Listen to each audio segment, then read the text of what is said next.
Welcome to Varisia. The year is 4707. As many years since the founding of Absalom, one of the central cities of the world. To the northern regions of the continent lies the lands of Varisia, an expansive territory diverse in landscape.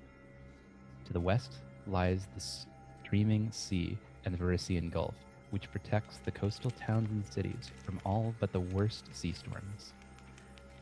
The Gulf is lively with traders and merchants from Conqueror's Bay to the south, and adventurers and treasure seekers from lands to the east. But it lacks not the occasional marauder, which sometimes prey on the smaller towns and fishing villages. Larger coastal cities, however, generally are free from such brutality. Cities like Magnamar are abuzz with wealth and prosperity for those that find themselves blessed by the gods. For everyone else, life can be hard and often unfair, in particular for the native Varisians. They are looked down upon by those in power and are considered to be untrustworthy and less civilized. They are often related to the Skazarni, a loose collection of criminal families which largely comprise of native Varisians. Moving inland to the east, the land grows fertile and plentiful. Fed by nutrient-rich rivers, the lands are ideal for farming and cultivation. Many people, mostly humans, choose to make this place their home. They grow crops, raise livestock, and occasionally hunt in the large woodland forests, though they often do not venture far, fearing the creatures that dwell within the woods deep. As you journey farther from the coast, the land becomes more and more inhospitable due to the high mountains, terrain, and dry and arid regions of the northeast. Bands of the tribal Shawanti, peoples that once called all of Varisia their home, make this new area their home. Pushed there since the Cheelish colonization of the coast some 300 years prior. Though at least you stand a chance to reason with these, unlike the ghosts and monsters, creatures which dwell within the depths of the earth and in the shadow of the ruined structures that stretch across the land. You know the histories of the land, who lived here even before the native Varisians or Shawanti, who built the decaying stone structures, now overgrown with moss and weeds. What is the future of this land and of its peoples?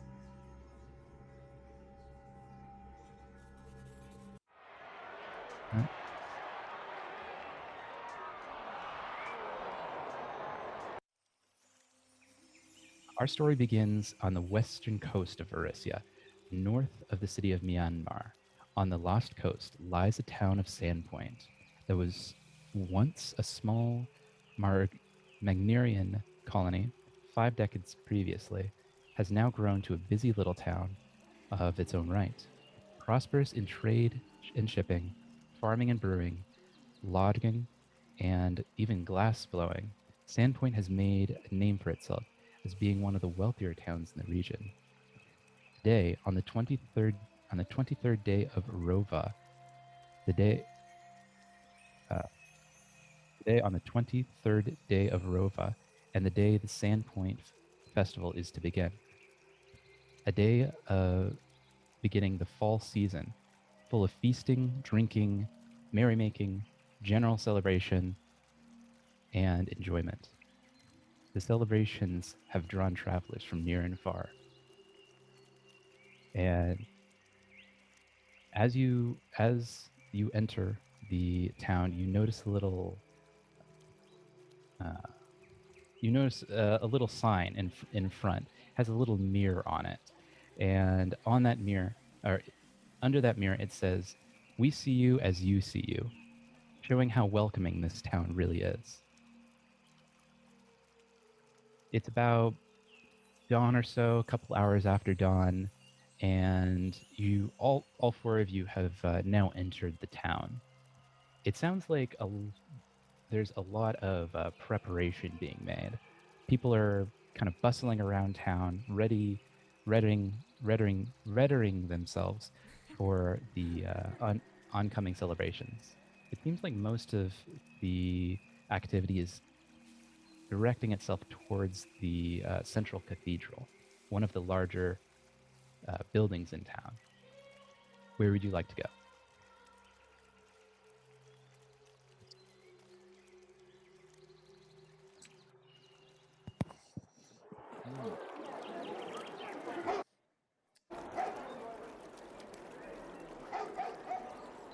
So, Well, okay. so it looks like I said, most of the foot traffic seems to be kind of congregating itself towards the central of town. Do you go towards the central of town, or do you decide to check out any of the local taverns or inns? Any of the shops catch your interest as you're walking through town? Looks like most of the shops are beginning to close up, but there might be a couple open. Kaj, am gonna be just very overwhelmed with all these people. I'm gonna follow and see where all this is going. What's going on? I'm very curious. and I am here for merrymaking, not to go to any of these inns or taverns. Forward into the crowd. I would agree. Zero would agree. I cautionally follow the crowd. So as the four of you follow the crowd, not yet met, it looks like they're kind of funneling their way to the center of town, towards a large stone building, great cathedral, certainly the largest building in town. Looks like there's kind of an open plaza, an open square in front of the cathedral where a crowd has gathered. There's a small stage of wood made in front of the cathedral, and it looks like there's actually about to be speech being made. It looks like people are kind of gathering around, eager for the morning speeches to initiate the day's festivities. As you kind of enter the crowd and kind of disperse yourselves amongst the crowd, it looks like there's a couple hundred people already present.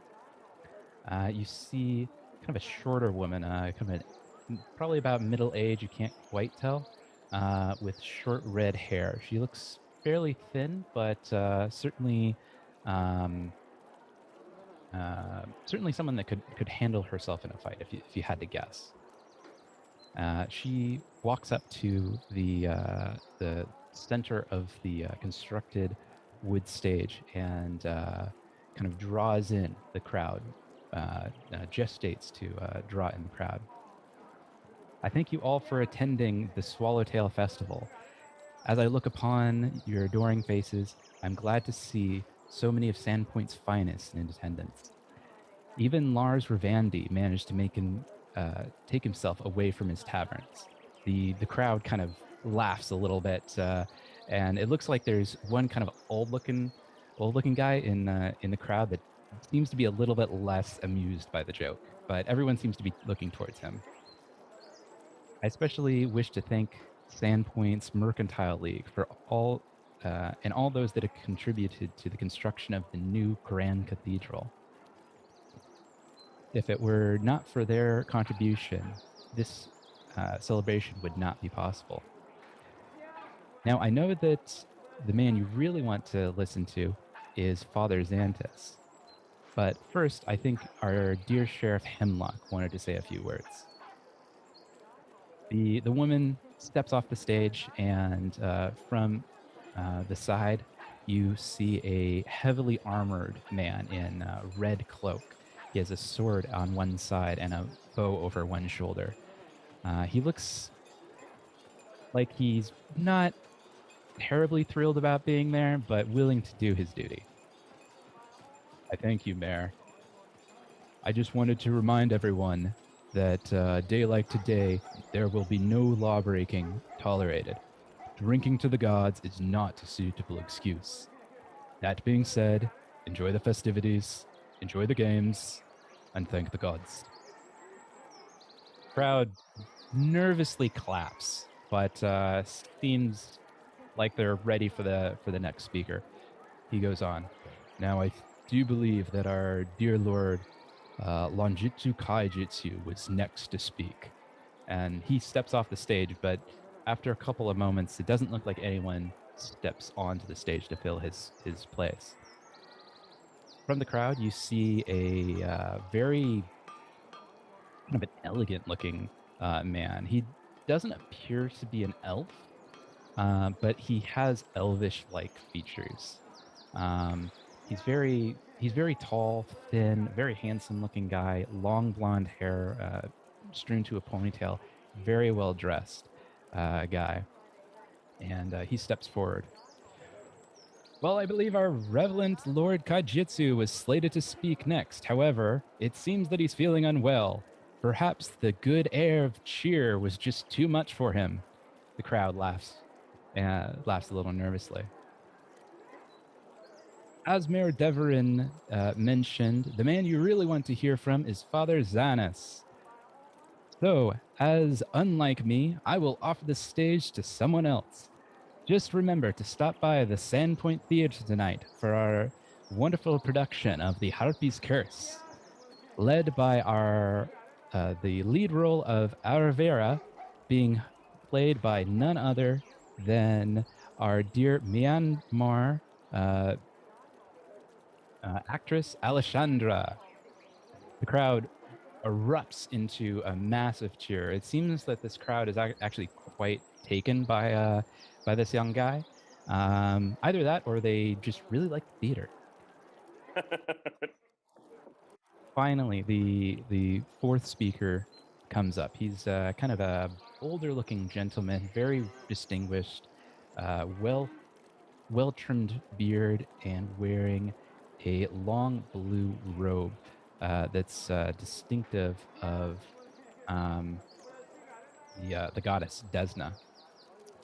Brothers, sisters, children of Sandpoint, and to all those that come from cities and towns near and far, I thank you for joining us in this auspicious day.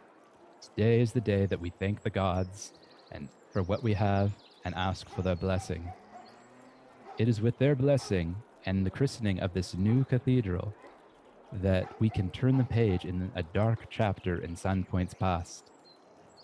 It is in that spirit of remembrance and in new beginnings that I ask all of you for a moment of silence to remember those that we have lost 5 years ago and the buildings that were condemned to the horrible fire.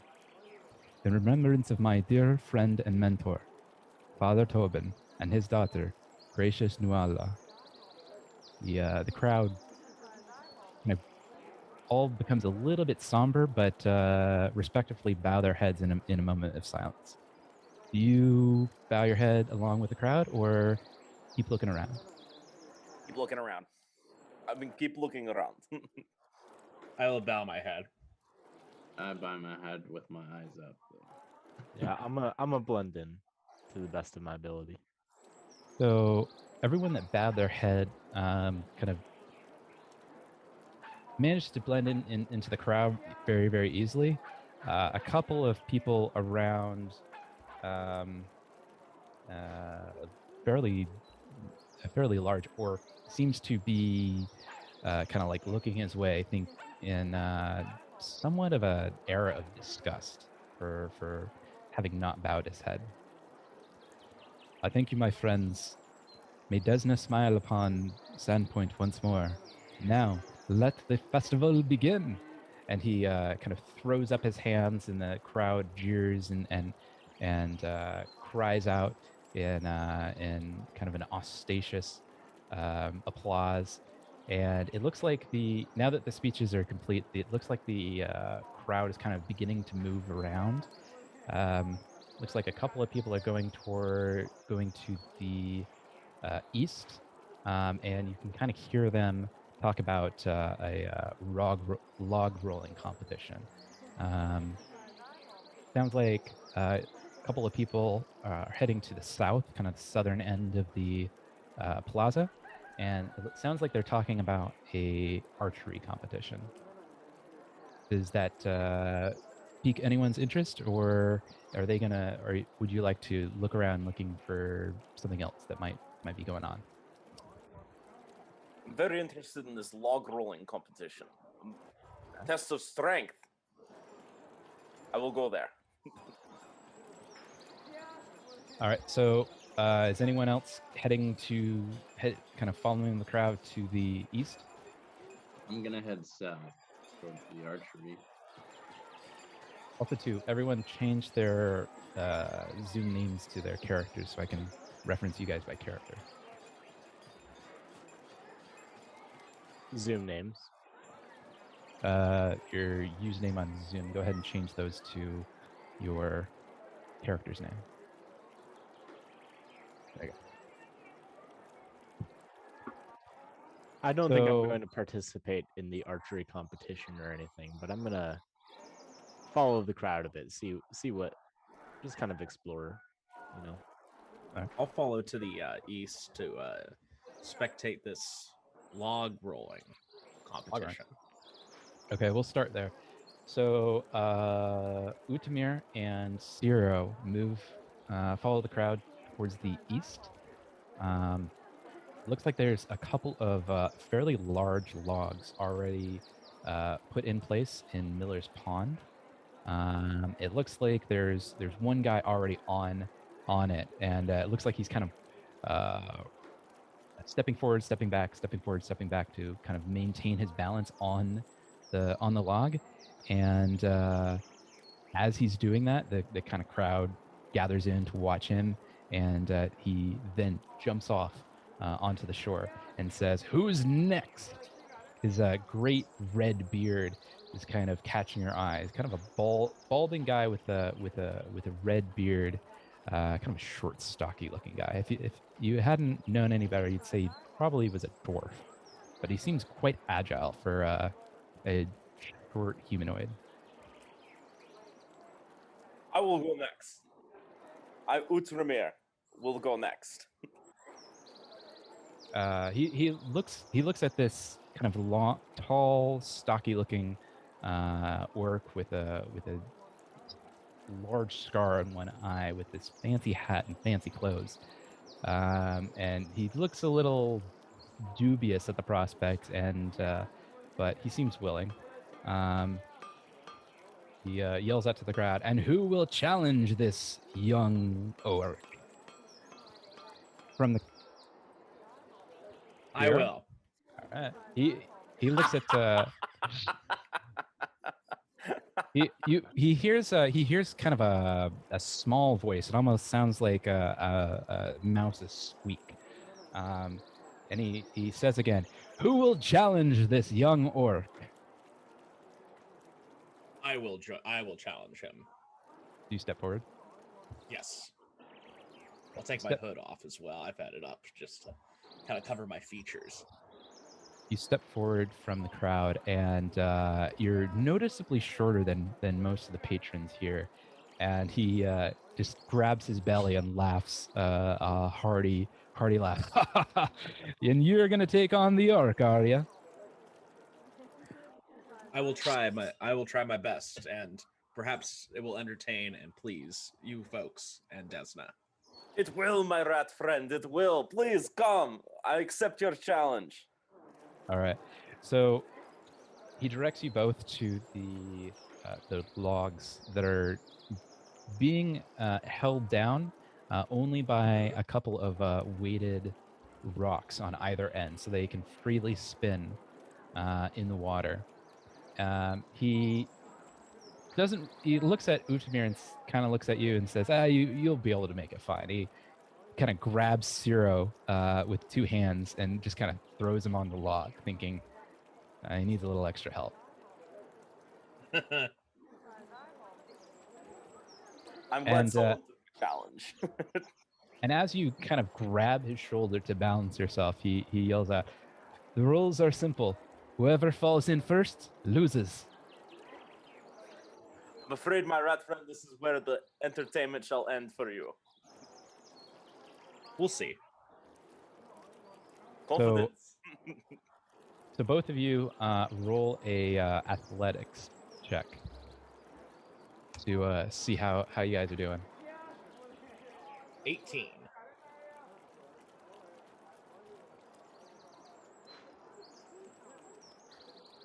Natural 20.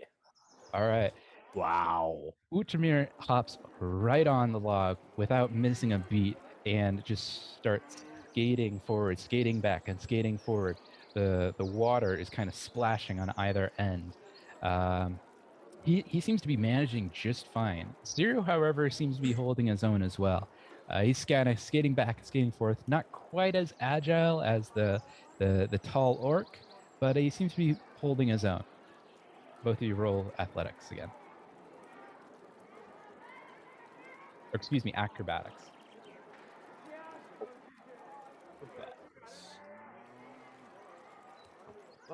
That would be a 10. 18. The orc continues to spin forward, spin back, and actually there's a pretty good sized splash that splashes right into Sira's face, blinding him momentarily, and then he falls right into the water, creating actually a fairly small splash, being such a small statured rat. You hop out of the water, not liking the water too much. Your fur is matted and wet. You jump back onto shore and you kind of shake yourself off, trying to get the water off. Ultramir, what are you doing while he's shaking off? My friend, thank you for the challenge. I appreciate it. I'm always up for any form of challenge. Please, crowd, give him a hand. He tried his best. He put up a good fight against me. A hand for my friend, please. The crowd begins to clap, but as they're doing this, Uchmir, roll another acrobatics check. 11. As the crowd kind of gives a very warm and actually quite welcoming clap to Ciro having done a respectable job at his first log roll competition. Ultramir, you actually slip. Your foot falls out from underneath you. You fall backward, and as you fall backward, your hat falls off and goes out about 10 feet into the lake, into the pond. And now it looks like it's beginning to sink a little bit. I'm not losing that hat. Do you go out and swim to get it? Yes. All right. You manage to grab your hat relatively easily and then swim back to shore. Now drenched, and your nice flowery feathery hat that was so beautiful at the beginning of the morning, it's now just drenched and wet and kind of. It looks like it's seen better days, but it'll look like it'll dry off all right. What do you two do? The crowd kind of cheers and laughs and is having a gay old time. As I put my hat back on, I forgot to dump out the water, and it spills onto my head. As I walk towards my new friend, Ciro. You said your name was Ciro? It is Ciro, and you are Utramir? Utramir Zashel, my friend. It's a pleasure to meet you. The pleasure is definitely felt mutually, my friend. Thank you. You put up quite a fight against me. I am a half orc, you know. And for a rat folk such as yourself, you put up a good fight, my friend. Very good fight. Thank you. I try my best. The athletics have never been perhaps my strongest suit, but anything to try something new will please Desna, and and it's enjoyable to do something with a kindly gentleman as yourself. I see, my friend. You are a religious folk. I'm trying my best to be. As a half orc myself, I have very little use for religion, but I do have use for friends, and I'm more than happy to accompany you and buy you a drink, food, something. I would like to pay you for, you know, putting up a good fight with me, my friend. As you talk about buying Ciro a food and drink, a little girl kind of tugs at your now wet overcoat and says, "They're serving free food at the plaza and drink. I'm too young for that, but they have it there." Thank you, girl. Thank you, little girl. I appreciate that. Come, my friend. Let's go. Have drink, food. Let us eat and be merry. I would be honored, my good friend. So the two of you kind of are meandering back to the plaza. Yes. All right. Yes. So as you meander back to the plaza, the cheer of the crowd kind of diminishes a little bit. It looks like the next two people that are competing against each other get on the lawns as you walk away. Takes you a couple of minutes to go from the pool to back to the plaza, and you're beginning to dry out as you do so. It's kind of it's still late summer, so kind of late summer, early fall. So it's actually quite nice, warm day. So it's not terribly uncomfortable for you to be all wet. Ooh. So while they were doing that, Khajiit and Arth, what was it? Anthar? Anthar, Anthar. are you both watching the archery competition or competing? Yeah, sizing I'm- up the competition. Yeah, I'm just watching. Do you have your kind of head, your cloak over? Yeah. I presume. Okay. Anthar, so you're signing up for the competition? Sizing it up. Sizing it up. It looks like as the two of you are sizing up the competition, it looks like there's a man. Probably you can't quite see his face, so you can't quite tell how old he is, because he's covering his head with a green hood. It appears to be an adventuring cloak of some sort, but it's kind of old and tattered. It looks like it's seen its better days, but the guy seems to be quite comfortable in his cloak. He's kind of sizing up his bow, getting it ready. He's waxing the string, and it looks like he's about to compete. You continue to watch? Yeah, I'm just watching for now. Huh? Might keep a special eye on this character. So as you watch, it looks like he walks up to the archery line. It looks like there's already been a target set up earlier in the day, with a kind of a nice, probably about a 30-yard range between the target and the shooting line. And it looks like he's just kind of getting his arrows put together. It looks like he has a quiver, personal quiver on his back. And he looks to be kind of readying his bow, but not quite there yet.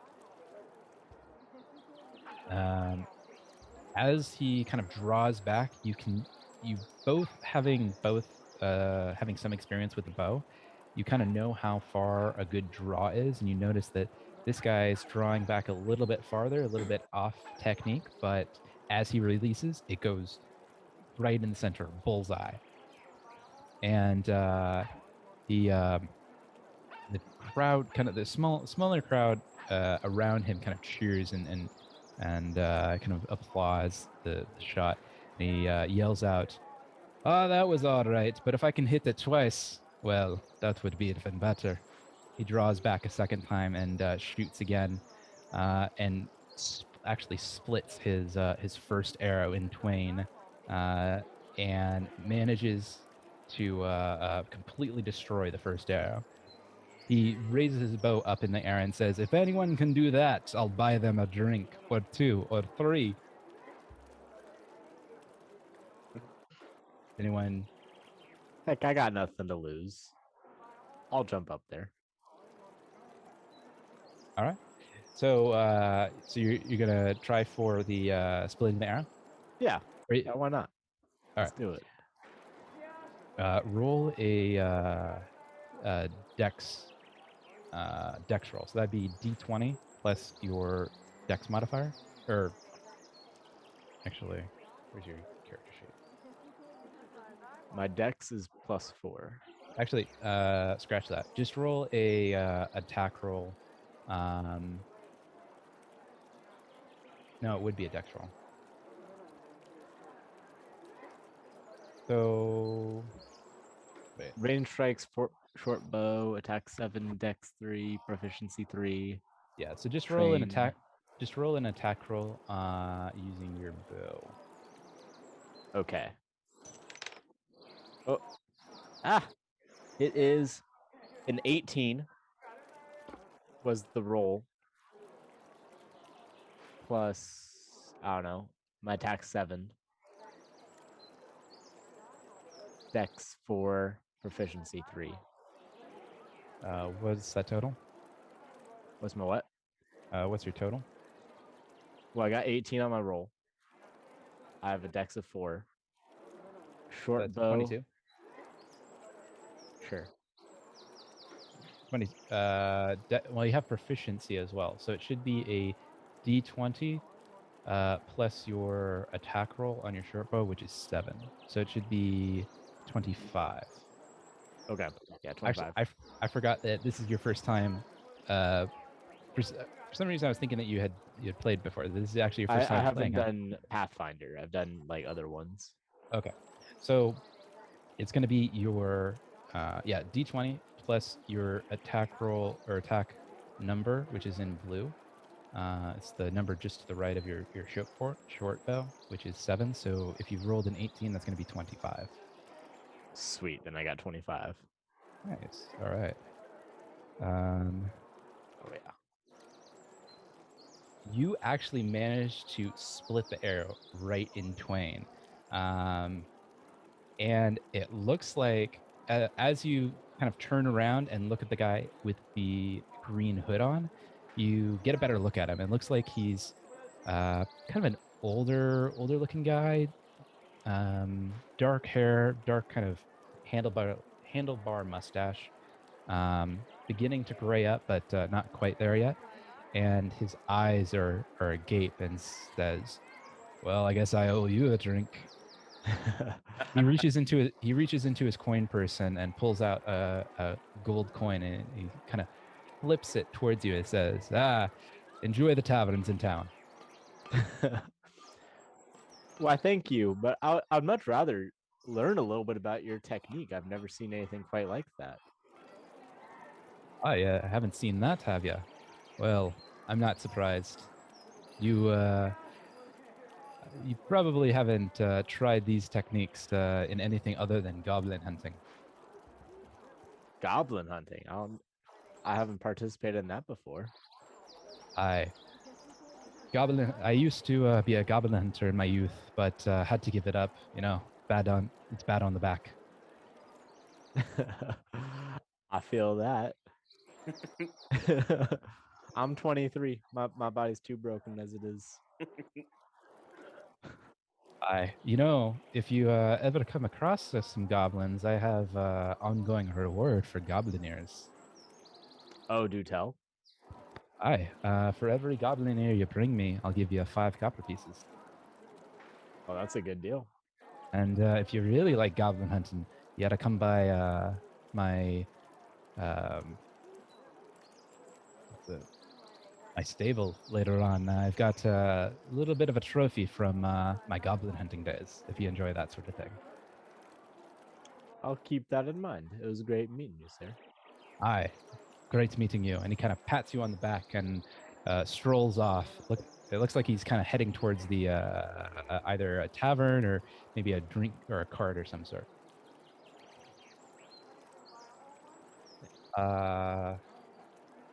Anpar, what are you doing while this is taking place?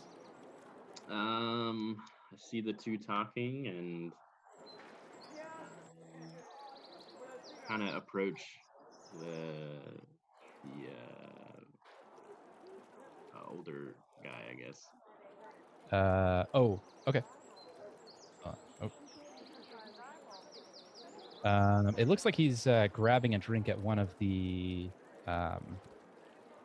carts and kind of open tables that are strewn kind of around the exterior of the plaza. It looks like they're handing out food and drink already. It looks like he kind of grabs a mug and swigs about half of it down. Awesome. He hasn't noticed you yet. Okay.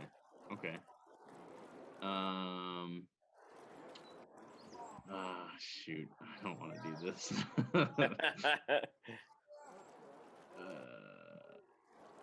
Yeah, okay. I'll go up to this table. Are you grabbing any? So as you kind of go up to the table, it looks like there's a couple of kind of a platter of festival pies being served out.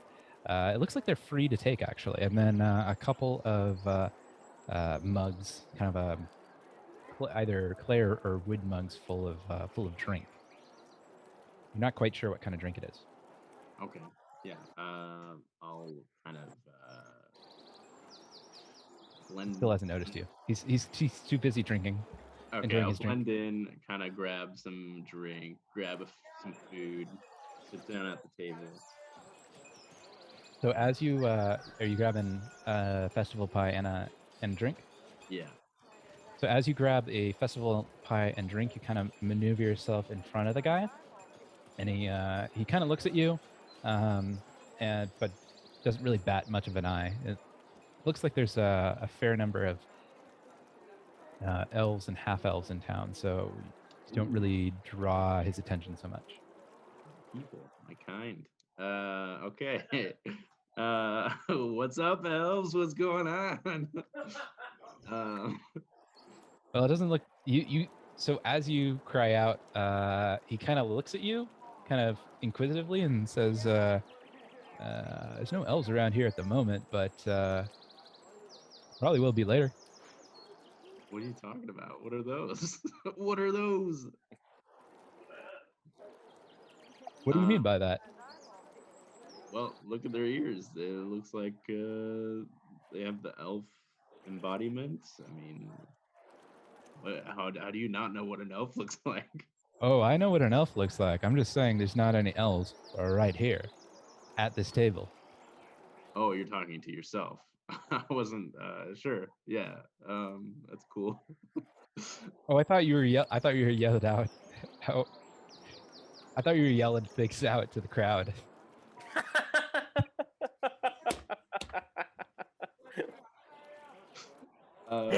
Oh, What's happening, you know my what? people? This is awkward.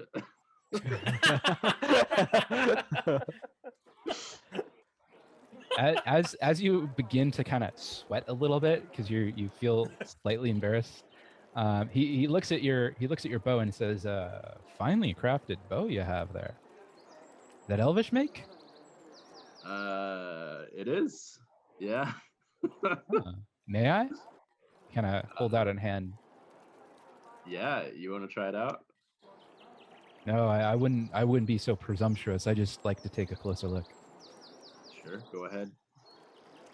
You hand him the bow, and he kind of looks it over. He kind of runs a finger along the stock and kind of tests the recoil of the string and says, "Aye, fine quality that is." And he hands it back to you. You have a good eye for bows, huh? Aye, you have to gain one if you're goblin hunting. I saw you shooting earlier. What do you do on your off time? Or Well, how'd you- I run the goblin squash stable these days. It's easier on the back than goblin hunting was. But oh, how forgetful of me. He kind of hands out or extends his hand to shake yours. Name's Deverin Hask. Anthar. Nice to meet you. Anthar. Good strong name, that is. Yeah, I used to be a adventurer like you, but then I took an arrow to the back. Ooh, what? You wouldn't mind telling me about that, would you? Damn goblins. Can't keep your eyes off of them. They'll stab you in the back and then shoot you in the back just for what, too? Ooh, yeah, that sounds rough. That sounds rough. That's an understatement. But yeah, that's all you know. You used to adventure out for goblin hunting. Is that my understanding? Well, in the hinterlands, goblins are still a problem these days. Not as much as they used to be, but there's still a few tribes here and there. A few stronger than others, but I used to hunt them for sports and for the bounty, but can't do that anymore. Yeah, pretty illegal. Not at all. Goblins are a menace, don't you know?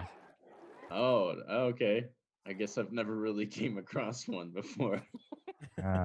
It shows. Yeah. Well, if you ever do come across one, bring his ear my way. I'll give you a reward for that. Still have a Really? nice collection myself. You stay in town? Aye. I've got a little hovel next to my stable. If you come to the stable, I'll show you the nice trophy. It's, Well, yeah, I'm new in town. What's this town about? what would you like to know? It's a nice little coastal town, nice little place to call home. You know all that.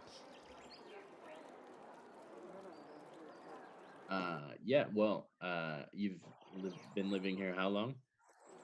Oh, 30 odd years, I'd say. Wow, so you know the place in and out. I'd say so. Nice.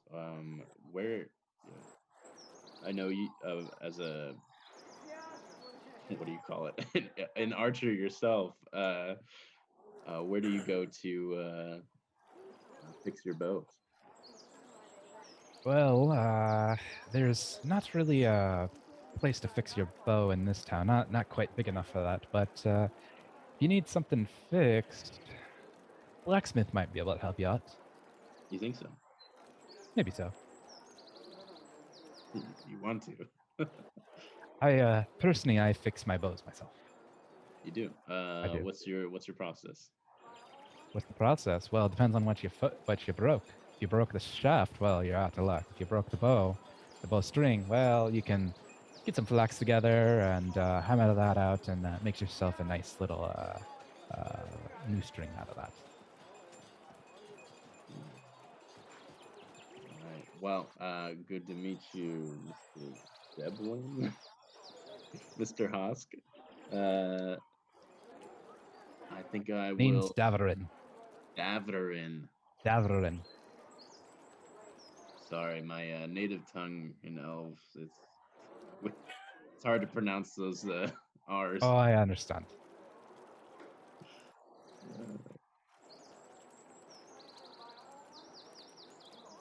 Yeah. So you'll be in town then, and I guess I will see you at your stables at another time. All right, take care, my friend. And he slaps you on the back and kind of walks off, off of the plaza. As you kind of finish your conversation, it looks like Azamir and Ciro, you managed to make your way back to the plaza. Khajiit and Anthamir, you guys, all four of you are now in the plaza. It looks like they're setting up for a new event. It looks like they have what appears to be a log chopping competition getting ready. It looks like they have a couple of fairly large axes put together, a couple of about 4 foot tall or 5 foot tall logs kind of stood up.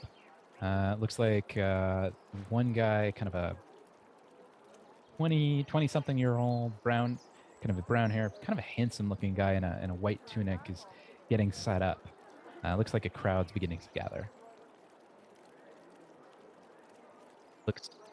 Would you like to go get a closer look?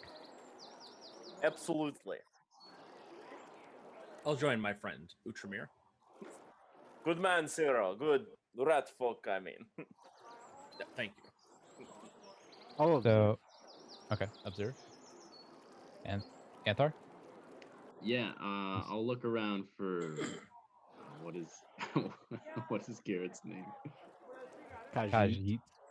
Khajiit. Yeah, I'll look around for Khajiit.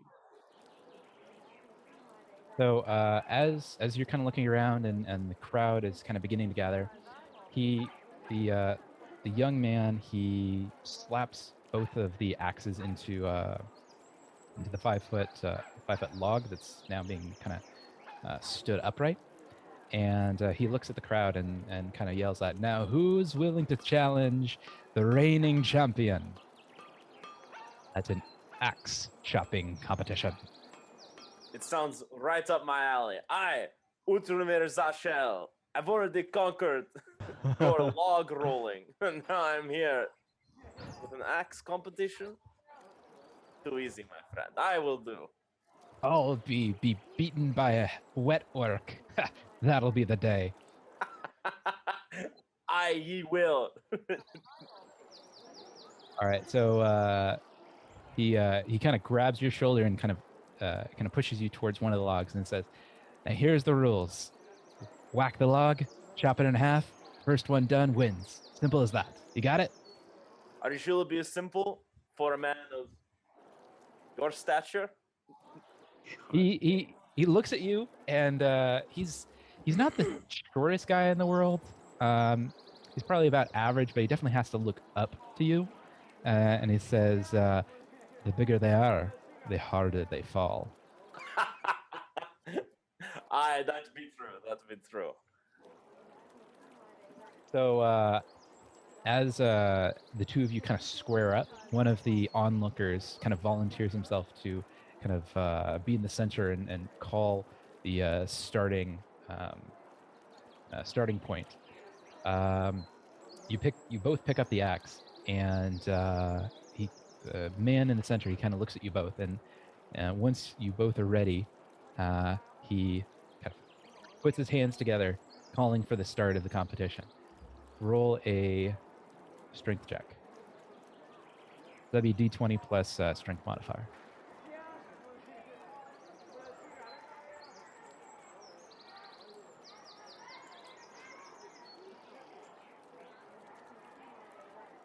A 19. 19. Okay, so you actually you start off fairly strong. You're whacking it quite hard and going quite deep into the wood, a little bit deeper than your challenger is. But it looks like the challenger or the human is kind of maintaining a pretty steady pace. Roll a second strength check. 21. 21.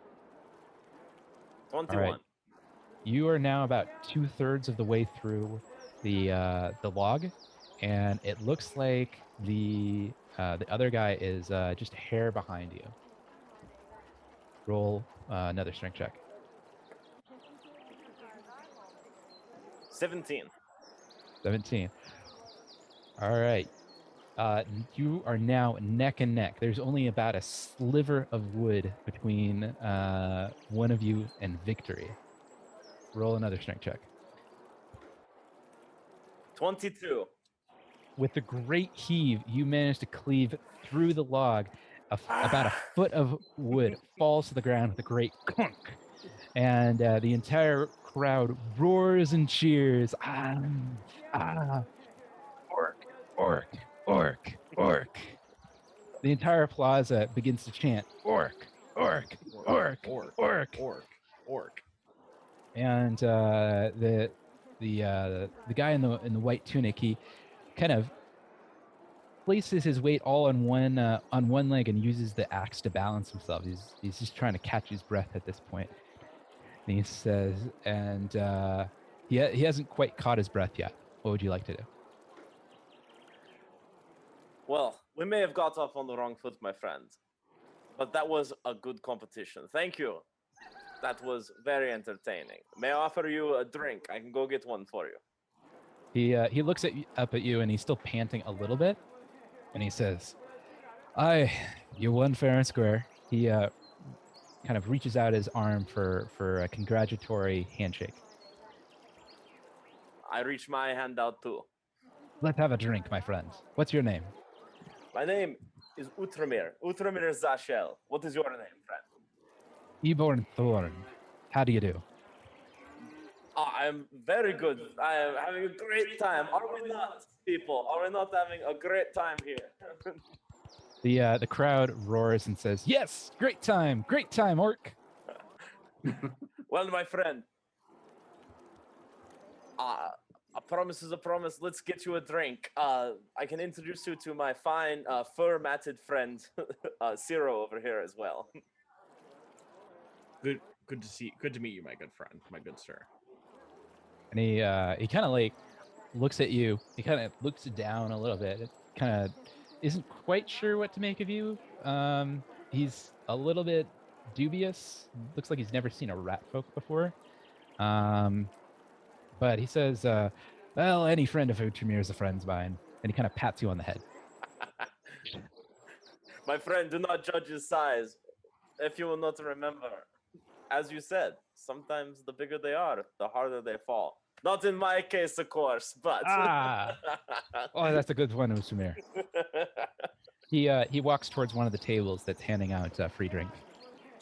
He grabs three tankards, hands one to each of you. And he kind of holds up his tankard and says, "To Utramir, to his victory." My friend, to you. And to you, Ciro, for excellent competition and general merriment. The three... Oh, dude. You cheer glasses quite heartily. The ale that's in all three cups kind of spills and splashes between the three cups, and you all three drink back heartily.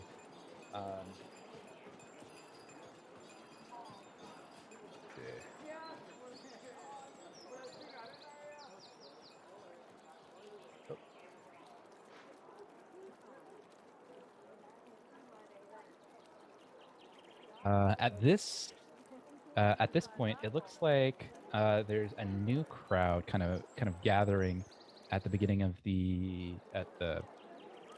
front of the cathedral. Looks like it's kind of gathering pretty much where the morning speeches were being held. The same man that was kind of gave the final speech, the man that you now know as Father Xantus, he has a cart that he kind of wheels out with his trusty followers. And from the cart, he kind of tosses back the blanket, reveals a cage full of small blue insects. You can't quite tell what insects they are from your vantage point, but he says a couple of words to the nearby crowd, and kind of releases the insects into the crowd. The crowd kind of erupts in cheer and jubilation as these insects kind of flutter around and fly through the plaza and kind of move themselves around town. You realize that all of them are swallowtail blue butterflies. These gorgeous, beautiful, small butterflies that are now kind of flying all around town in what almost seems like an orchestrated display. And it looks like all the kids are beginning to kind of chase the butterflies around the plaza, and all the fathers and mothers and kids and people around town are cheering and having a grand old time, just enjoying watching the kids having a good time. They're having a good time. It looks like there's by about this point, it's right about noon or so, and it looks like most of the crowd is kind of moving towards the food carts at this point. It looks like there's about 5 major carts around the plaza. Each one of them has about the same number of people kind of crowded around. What would you like to do? The looks like it's there's about 5 carts, and they all have about the same amount of crowd. There's one to the northwest, one to the west, one to the south, one to the southeast, and one to the east. Well, Utramir, I believe since you and I met due east, mayhaps we take this cart to the east. Logic is logic, my friend. I mean, I don't know if it adds up, but I will follow you anyways. Besides, All the right. food smells delicious. So as you're going to the east one. Let's do. You got it. So as you go to the east, you kind of get a nostril full of what smells like kind of smoked and cured meat. As you get closer, you see a kind of a fire pit, and around it is kind of a nice collection of what looks to be smoked rabbits, hot off the fire. Looks like they've been heavily spiced and are now kind of being partitioned out into smaller plates and smaller portions put on a table in front. And people seem to be just grabbing and going, grabbing and eating without paying. But it seems to be fine by the gentleman that's handling the fire pit. I will walk up and grab 2, one for myself and one for my friend. Do you talk to the guy manning the fire, or just grab the food? Just grab the food. All right. So you both grab the food and begin to dig in, and you are getting kind of hints of clove and cinnamon. You're getting peppercorns and heavy sea salts. You're getting dill and rosemary. It's one of the more delicious roasted rabbits you've ever had. You're so used to just kind of a plain roasted rabbit that having one so heavily spiced is quite enjoyable. After taking a large bite out of mine, I turn to the man at the cart and say, "Sir, having been on the road for so long, I cannot tell you how delicious this is. This is impeccable. Thank you, good sir."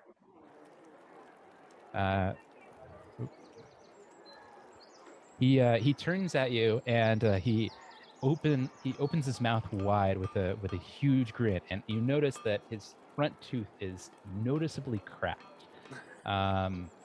He has this great bushy beard that's beginning to gray with short black hair.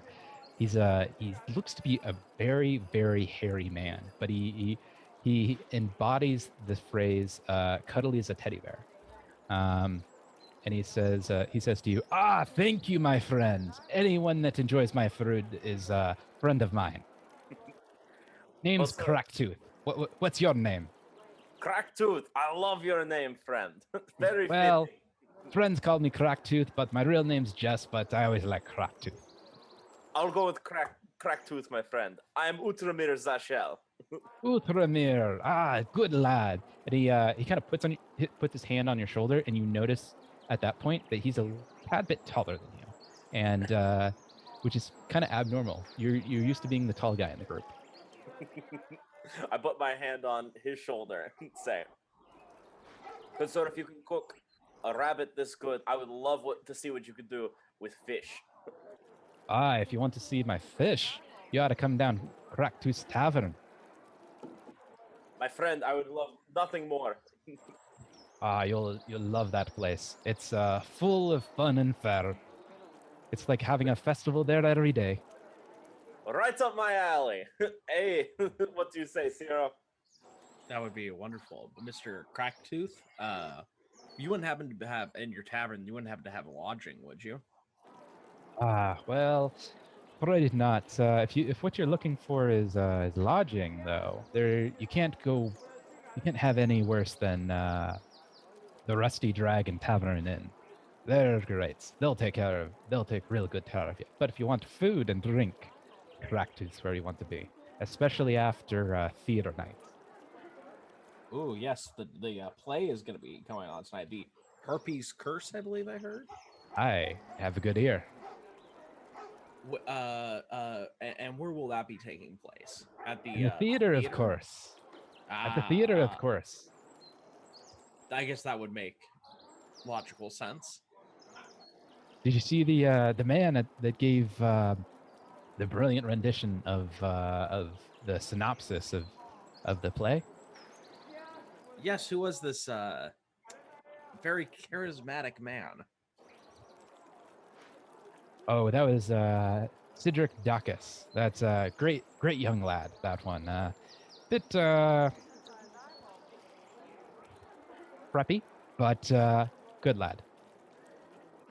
Would we have to? I would love to see the show tonight. I know Desna, being a fan of the arts, Desna would love me to participate. Would I have to buy a ticket to the event? I'm afraid so, and afraid tickets have already sold out. You have to get one some other way. All right. What would the other way be? Well, I suppose you could ask someone for it, but people aren't willing to part with their theater tickets around here. We all love the theater in Sandpoint. Very fair. Very fair. Well, if nobody is willing to part with it, I will not step in between them and their merriment. Zero, my friend, we will find a way to get you into that show. If your god wants you to see and enjoy merriment, you will see and enjoy merriment, my friend. You know, I'm beginning to like you more and more, Outramir. I feel the same way, friend. All right, so as Uchmir and Ciro continue to get to know each other,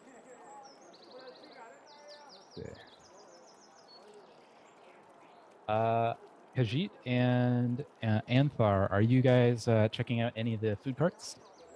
There are 5. Yeah. I'm seeking out a food court with pretty loud, obviously drunk people that are likely to have loose lips. You know, just like very talkative, very drunk, wherever that may be. Okay. Yeah, it looks like there's as you kind of are looking around, kind of keeping an eye on all 5 carts, it looks like one group around one of the carts in particular seems a little bit more festive than the others. Looks like the tavern or the person that's running the cart looks like they're kind of pouring drinks maybe a little bit heavier than the rest. You go and take a look. Yeah, I'll go grab a drink, you know, kind of blend in, maybe just, you know, get a little buzz, kind of like interact with the locals, just blend in, you know. All right. So as you do so, you notice a kind of an older looking woman, but still quite beautiful. Kind of woman in a red gown and blue pants. Looks like she has kind of almost raven black hair that's only just now beginning to gray, kind of at the front. Looks like she's pouring drinks and handing out what looks to be salmon. Salmon? Mhm. Oh, I'm gonna get me some salmon. You best believe it. All right. It looks like there's a couple of plates of salmon in front of the cart. She's kind of shearing off salmon steaks and putting them on plates for people to take. Do you grab a salmon and go, or a drink, or do you talk with the person handing out the salmon? Well, I'm gonna grab a drink and the salmon and talk to the lady. All right.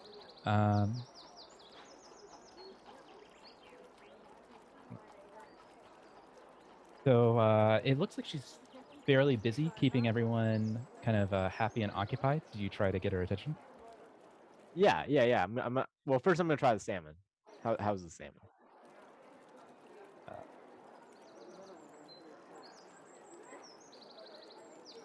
It tastes So it's a really heavily spiced salmon. It kind of tastes like it was seasoned with sea salt, but a um, really interesting spice that you hadn't quite tasted before. It's kind of almost a yellow in color, and you're not quite sure what it is, but it's absolutely delicious and seems to be a crowd favorite. Yeah, It's a little bit heavy on the spice though for you. a little heavy on the spice. Yeah, I do like mine rare. I mean, I'm it's a little bit spicy, Okay. is what I mean. Okay. Yeah, I think I'm gonna go up. I'm gonna be like, what is this? What is the spice that you're putting on the salmon? It's so unusual. I've never had anything like it. He turns around and says, "Ah, do you like it?" She seems very happy that you enjoy it. That you enjoy her food. It's a little unusual for my taste, but yeah, it's not half bad. What is it? It's a spice from Magnamar, actually. It's a spice you don't get around here too often. Curry, actually. Curry. What is this? It's a spice from the far south. It's hard to come by around these regions, but for festival day, it's worth having. Wow, that's delicious. Thank you for sharing it. Ah, thank you. I'm so glad that you enjoyed. If you enjoyed that, you ought to come by the Rusty Dragon. We'll take good care of you there. What is this Rusty Dragon? Is this your inn? Oh yes, it's best inn and tavern in town. Well, if you ask me, that is. We've Okay. you can't miss it. It's got a great big metal iron dragon on the top. It's the biggest inn in town. Can't miss it. I can't say I've ever stayed at a fancy inn like that, but I'd be happy to check it out. Oh, you'll love it. All right, I Happens to think be I'll the do that. oldest inn in town, but it's one of the best. Finest in luxury. Why, thank you. Do you have more of this? What do you call it? Curry at this Red Dragon Inn? Aye, curry. Well, we might have some for the next couple of days, but it's not something that we get every day. All right, I'll have to check it out soon then. All right, you take care, catfolk. Why? Thank you, ma'am.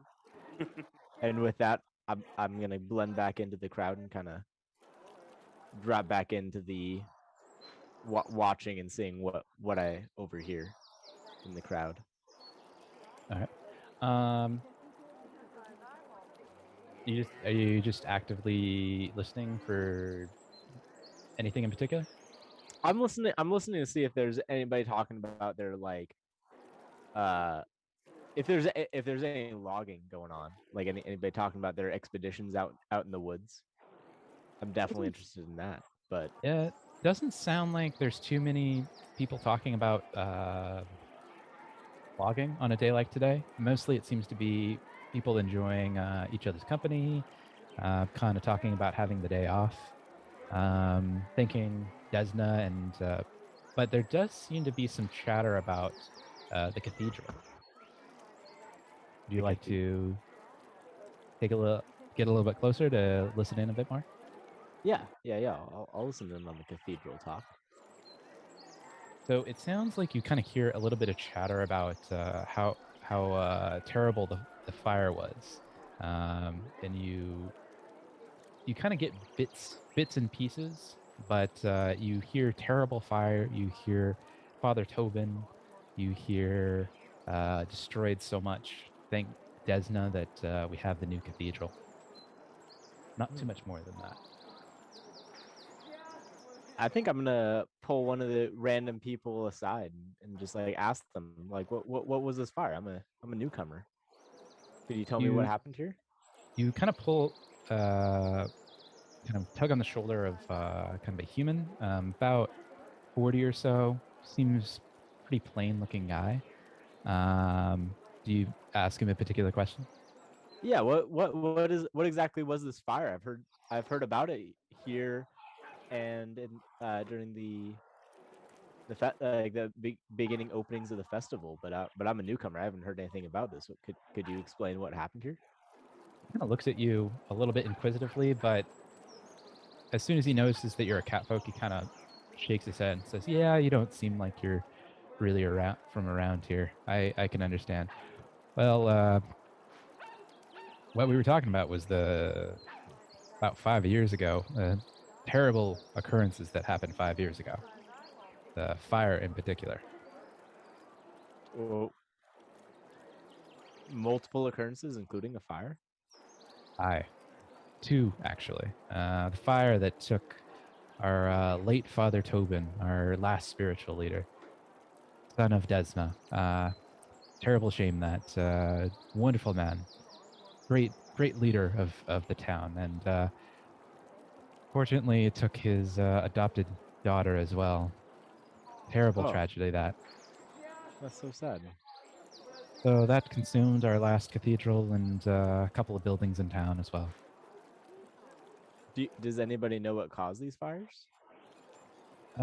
Probably a candle fell over. Some terrible accident. How tragic. Yeah, I know. Well, now you got me a downer. He kind of takes a big swig and he said, "Feel a little bit better now."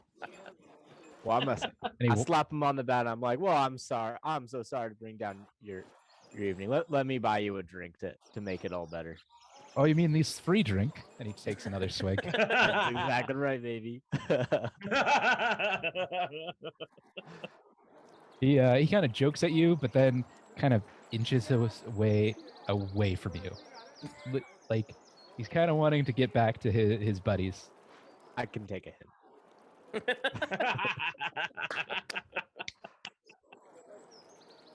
So I back off. All right. And continue.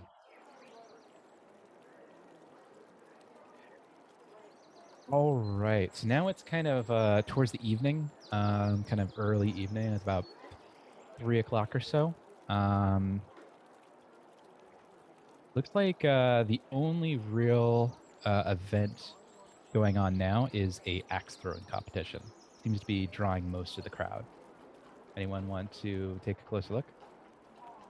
Of course, I've had so much luck today. I'll follow, of course, with my friend Utramir. So as you kind of make your way through the crowd, it looks like there's 2 targets put together out of kind of center cut of a log, probably about 2 feet wide. It looks like they're actively throwing double-headed axes at the logs with some effort put in. Probably about 20 yards away from the log. Do you get a little bit closer? Yes. Absolutely. All right. As you get closer, you notice that, in fact, it's your old friend Eborn Thorn that's engaging in an axe throwing competition once again. He seems a tad bit tired, but still kind of actively having a good time. Eborn, my friend, are you taking place in this competition here? Are you going to give it a try? If you went to a competition, I'll make up for it the last time. Ooh. I'll give it a spin. Let's give it a try, my friend. All right. Walk up to the line, and here's your axe. He hands you a double-headed axe, and it feels a tad bit heavier than it looks. I won't be beaten this time.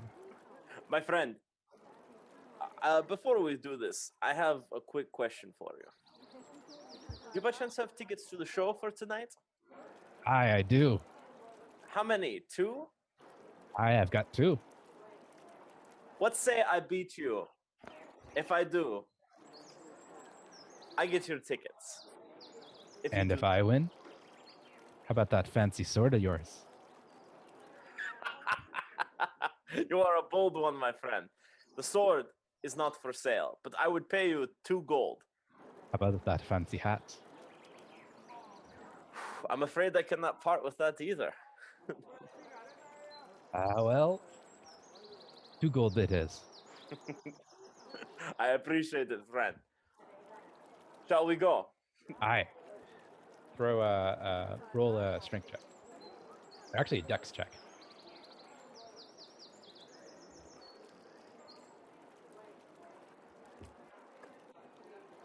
15. 15.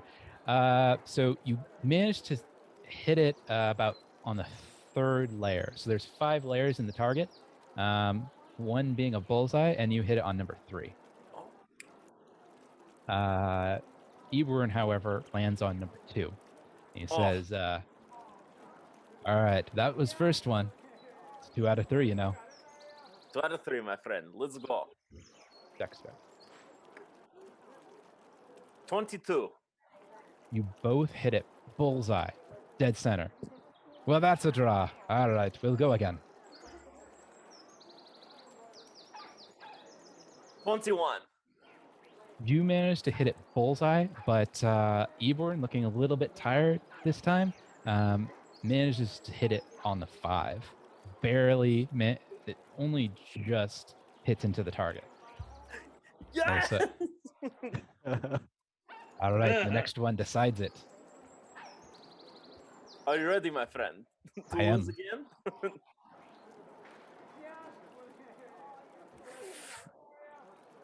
21. 1v1. You actually managed to get it just a hair above the target, but it's still technically a bullseye. Eoborn, however, knocks it into the 2, and the crowd jeers and again screams out, "Orc! Orc! Orc!" Iborn, my friend, I thank you so much again for the competition. And I know it would be a lot for you to lose those tickets. If I will still pay you the 2 gold piece. Not today. Any other day I'd take it, but festival day is a fun day for fun. Iborn, you are a good person, a good man. Thank you. So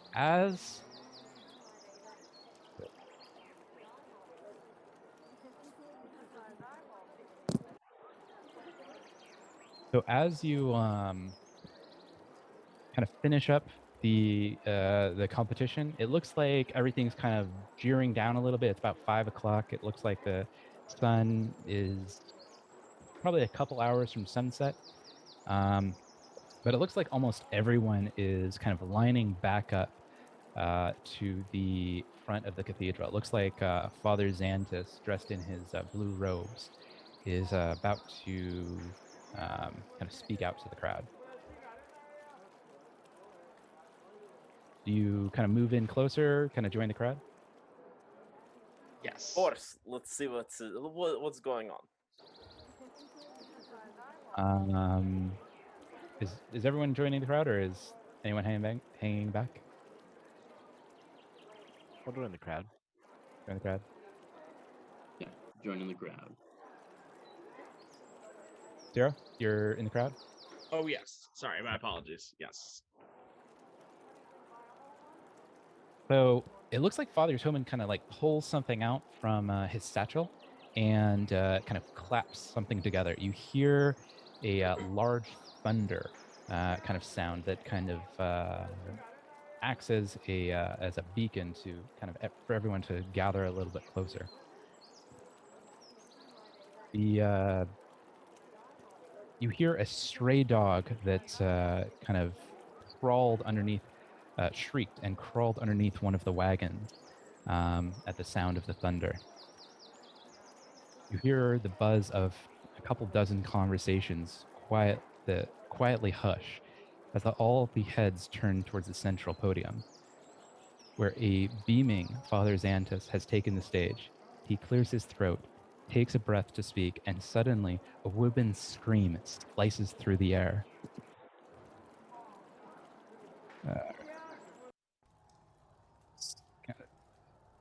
A woman's shriek slices through the air. Moments later, you hear another scream rises from the distance. Beyond them, a sudden surge of new voices rises, high-pitched, pittering shrieks that are not quite human. The crowd parts and something low to the ground races by, giggling and disturbing glee as a stray dog gives a painted yelp and collapses with a gurgle.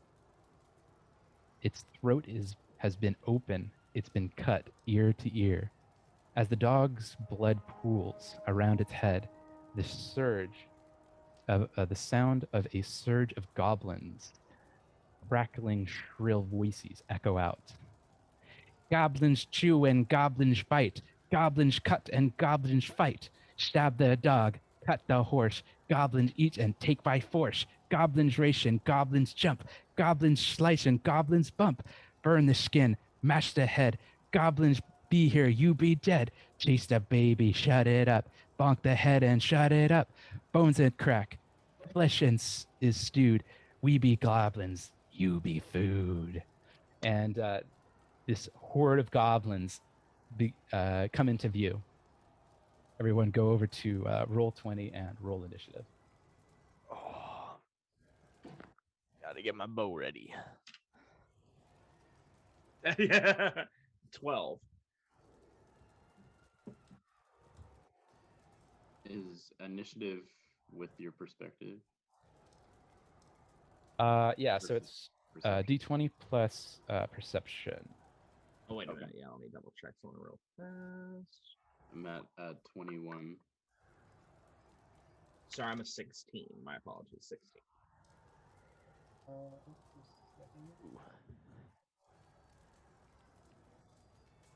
I'm at 15. 1-5.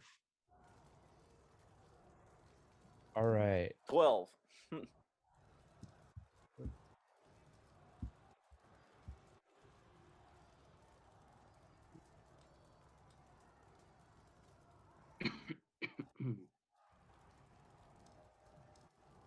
All right, Outramir, what was yours? 12.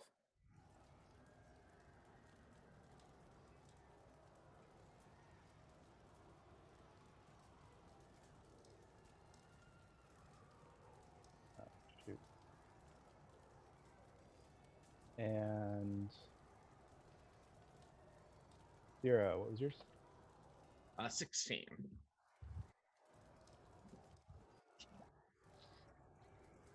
Forgot to add perception. All right. And Khajiit? 15.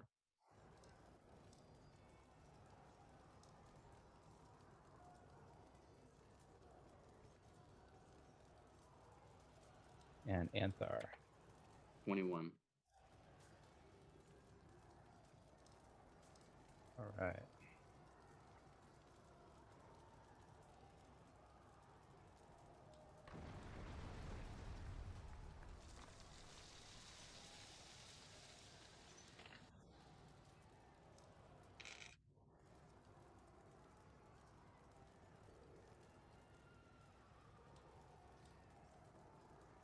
All right, so we're going to start with Outramir.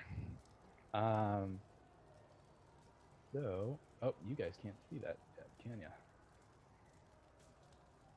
Here we go. My dad was.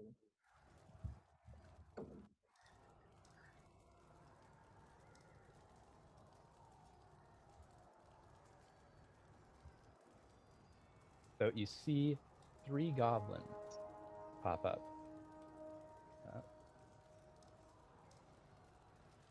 So 3 goblins. Looks like they're all kind of towards one cart to the north. You 4 are kind of in the center of the crowd. It looks like most of the crowd is kind of beginning to disperse, running in all directions. What would you like to do, Outramir?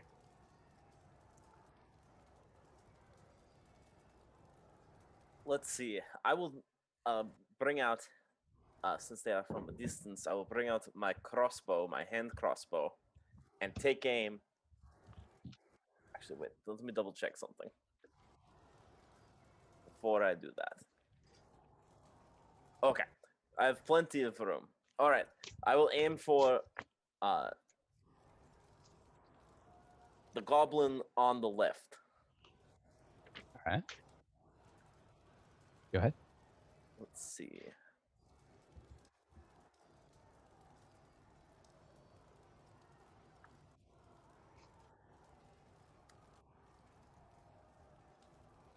13.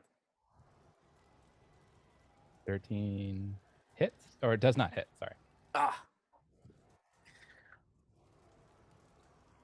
All right. That leaves you with 2 actions.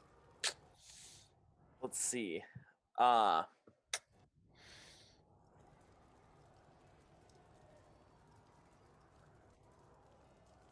if my aim wasn't so much shit right now, I would keep shooting. But I will put my bow away and draw my rapier. All right. So that will take up the rest of your moves. That's perfect. Zero, my friend, stay behind me. Enthar, you're up.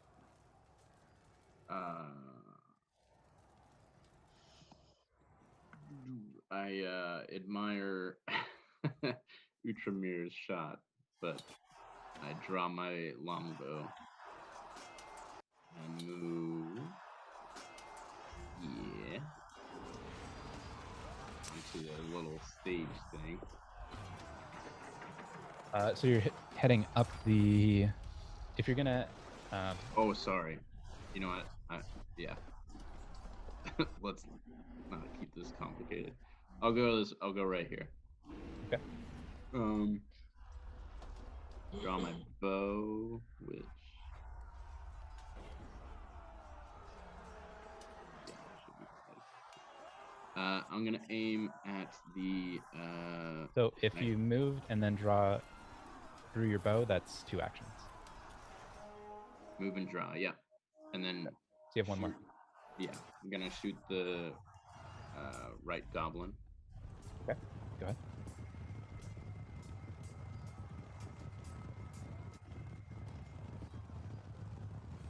A 17. 17 hits. Go ahead and roll damage. Okay.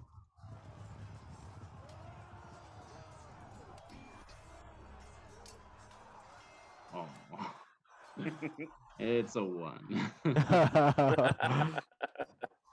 Get that out of the way. All right. You managed to shoot at the goblin and managed to lop off one of its ears, doing noticeable damage, but it seems pretty superficial. That was a good shot. You're You won't be hearing that anytime soon. You're my friend. All right, let's see here. Let's see.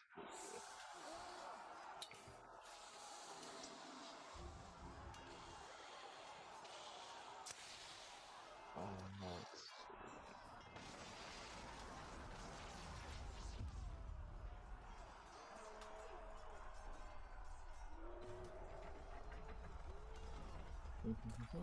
All right, I'm going to move.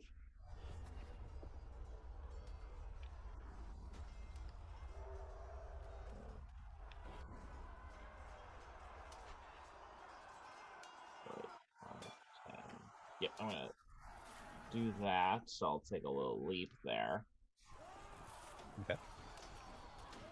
And then I'm going to use my spell.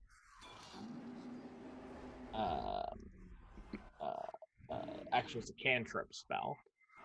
Acid Splash. Which is two actions. So this will be the end of my turn after I use this. Okay. You target one creature or object. I'm going to target the goblin directly in front of me. You splash a glob of acid that splatters creatures and objects alike. Make a spell attack. So I will make that spell attack. What's its area of effect? Let's see here. Is it on a single target, or is It's it just the one target actually? Okay. Let's see here.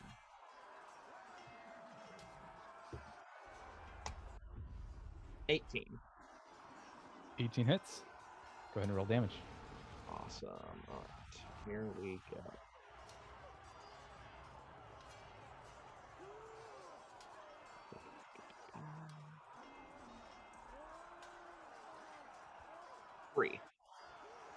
All right.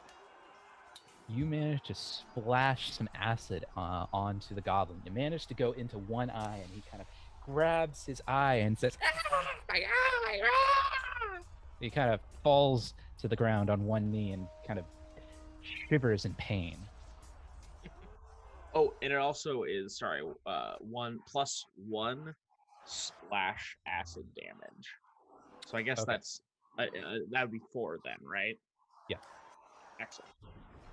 So he's looking pretty hurt right about Perhaps- now. Perhaps it is I who should have stayed behind you, friend. That brings us to Kaj. Kajahit. All right, so I'm gonna use the cover of the fleeing crowd, at least those slow enough to react as I am, to go this way over yonder and So- plant myself behind that house. However many actions that takes to do that. Let's see. Are you go back to where you started? I was.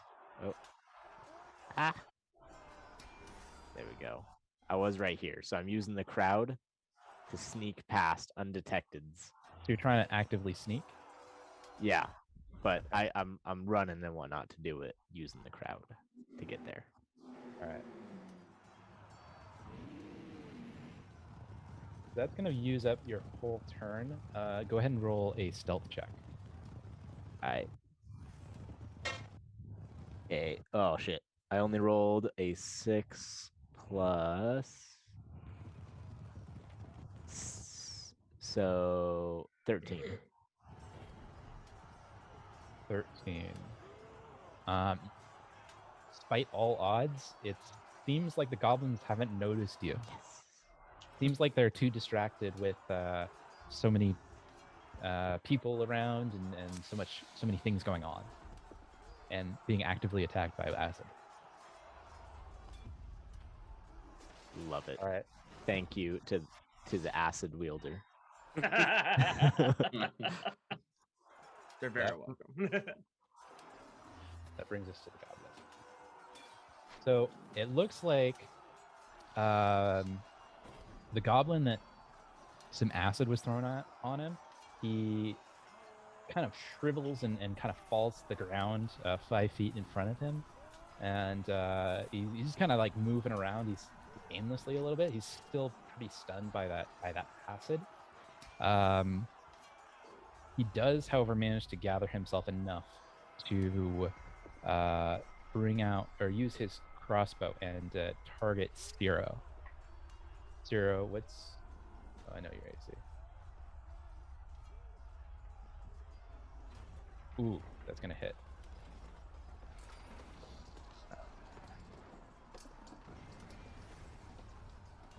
Zero, take 5 damage. Oh my god.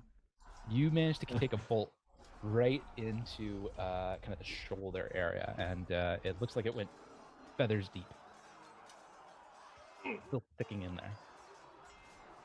there. The other two, however, being less affected, it looks like they're more occupied in gathering some free food.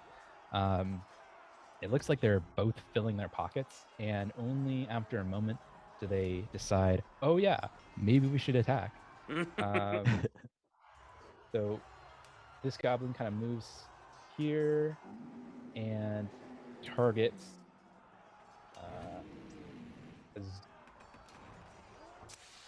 what was your name?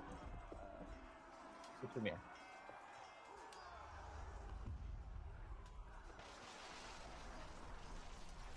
So Ultramir, you managed to dodge out of the way of a flying bolt. It seems to zip, and you hear it. Ah! It sounds like it hit someone in the crowd. You will The pay other, for the other goblin also targets you, and this one manages to hit, doing 3 damage. Looks like it kind of got you in the like outer thigh area. Kind of a grazing blow. It hurts like a bastard, but you'll live, probably. Probably. That brings us back to Son of a Uchimir. bitch. Oop. That brings us back to Uchimir. All right. Ultramere. Ultramere. Orc. You hear that? You hear that, goblins? It is the sound of your doom. It is the last thing you will hear before I drive my rapier through you. And I shall move. Just want to double check. That's 10, 15, 20, 25. So that is 30. That takes up 2 of my turns. But I'm going to take a jab, aiming right for this goblin's heart with my rapier. All right, go ahead.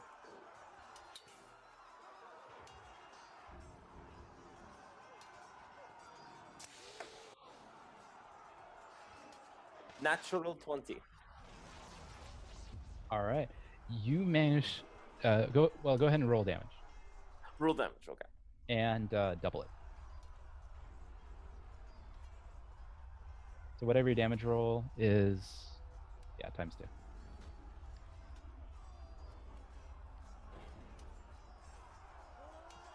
Oh, and does he get since it's a finesse weapon? Ooh, yes. You also get the to roll a d10. So whatever your damage roll is, times 2 plus a d10.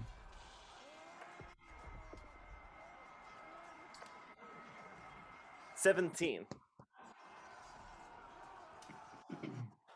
You managed to thrust straight into the heart of this goblin, perfectly piercing it so that it kind of has a breath out. It's stunned, and as you draw back, a spurt of blood comes stretching out of the wound that you just now created, and it falls face down into the dirt, creating a poof of smoke or poof of dirt around it. And it now is kind of bleeding out. A pool of blood as big as its body begins to disperse from the corpse. He lies dead. Before my turn ends, I'm going to use my reaction. You're next. I'll stare at the enemy I've just slain and look up at his friend and tell him, you see this? You're next. What does your next do? After downing a foe, you promise another you're coming after them next. Attempt an intimidation check with a +2 circumstance bonus to demoralize a single creature that you can see and that can see you. All right, go ahead and roll intimidation +2.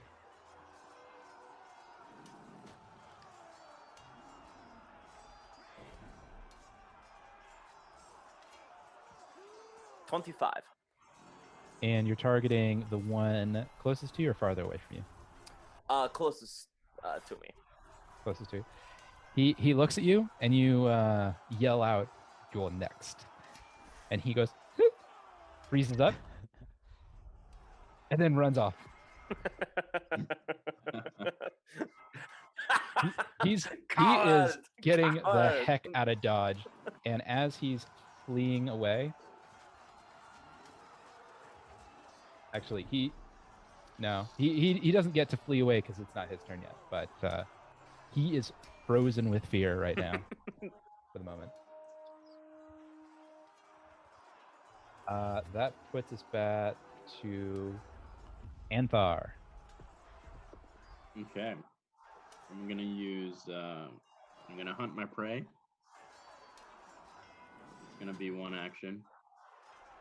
I'm gonna hunt the one with the acid all over its face. Okay.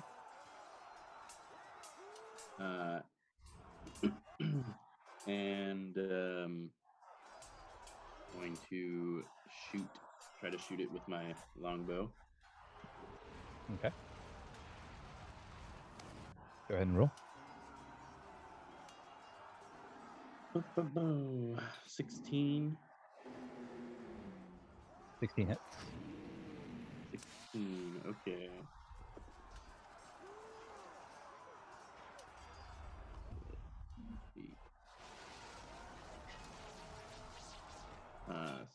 7 damage. All right, you manage to shoot an arrow straight between the eyes, and it just hits him, and he kind of freezes for a moment, and then falls back with a big thuds to the ground.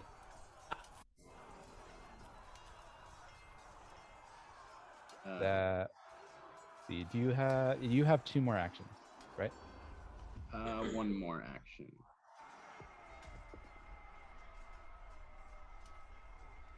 So with that, I'll aim for the frozen goblin Mhm. and try and shoot it. Okay. Don't forget, it's a -5 on second attack. Not with the hunted prey. Oh, okay. You can only. Whoa. Nope, just kidding. Yellow. That's only for the prey itself. So disregard that.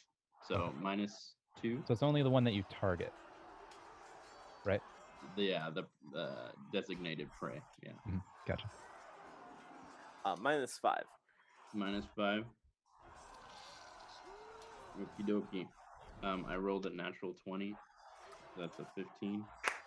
Okay. Wow. Go ahead and roll damage ×2. Image ×2. And I have a deadly D10 on the longbow. On the longbow? Yeah. Okay. Finesse? The longbow is a finesse weapon? It's not a finesse weapon, but it says deadly D10 on it. Okay.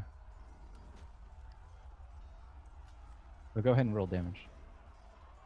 So I roll this twice. And then It's just ×2. So roll your damage and then multiply it by 2. my first roll is an 8. So 16 Okay. damage. Well, you managed to. He's a little bit frozen in fear, looking at Uchamir, and you managed to ping him right in his left eye, and it spurs out of the skull and goes out the other way. The feathers are about eye socket, about yay into the eye socket, and most of the shaft has already left the exterior, the escaping hole, and he falls to the ground more than dead. Incredible shot. All right.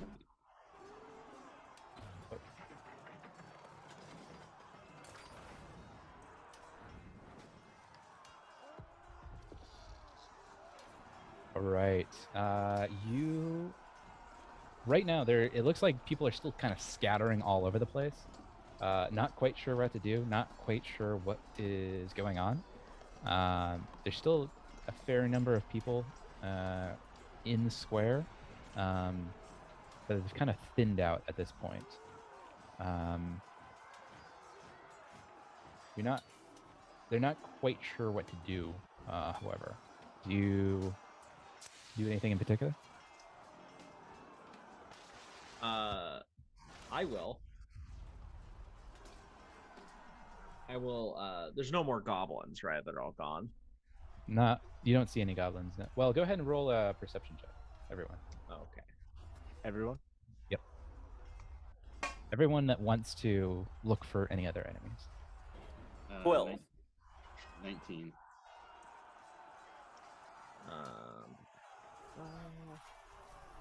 7.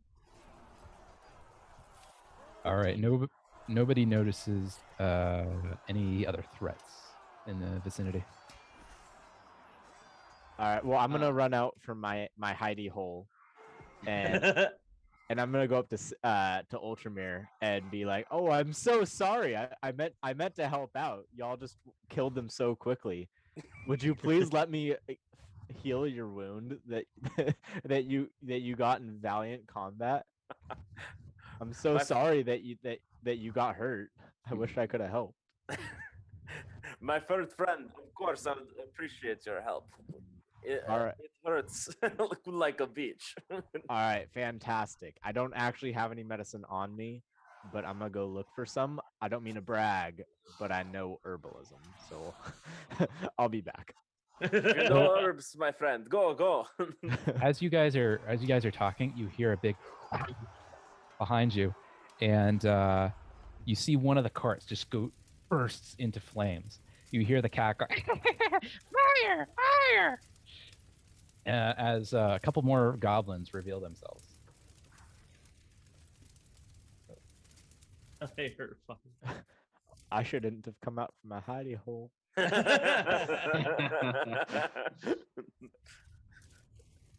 No, this is perfect. Says you're not a scaredy cat. I love puns.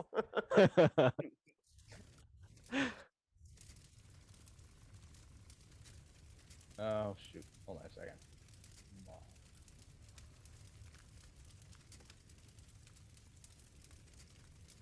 Something's going wrong. I definitely hear the fire. I feel the fire. It is rather hot. Yeah.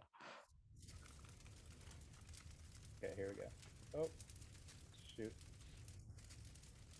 I did something wrong. Okay.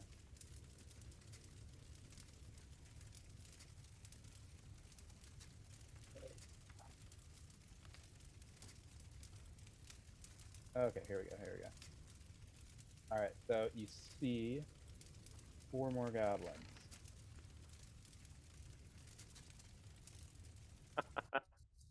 You see 4 more goblins show up on the southeastern corner of the plaza.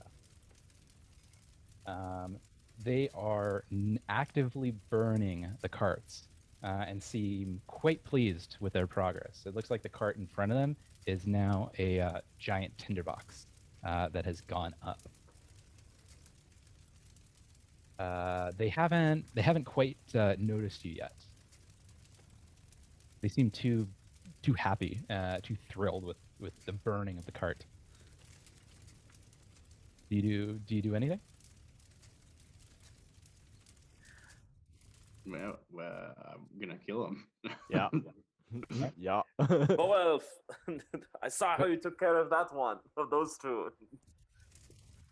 All right, we're gonna just run with the same perceptions as before. So I'm just gonna reset this. Oh. So we're gonna start with Utramir. You're up. So everyone gets a single action before they actually notice anything. So we'll start with Utramir. All right, I'm going to try and move closer. 5,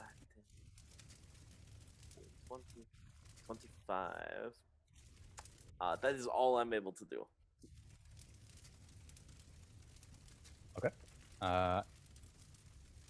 Anthar? So we're running one action right now. A single action, correct. Okay. Yeah, I'm gonna draw or not draw. It's already drawn. I'm gonna shoot. I'm gonna shoot this back fellow. This one with the red behind it. You don't have a clear shot of that guy. I don't. Okay. No, the cart that's kind of actively burning obscures your vision of him. Okay. Well, I'll shoot the one as you're facing the board. The one on the left. Okay. Sec. Oh my God! We got another natural 20 here. Okay. Wow. Go ahead.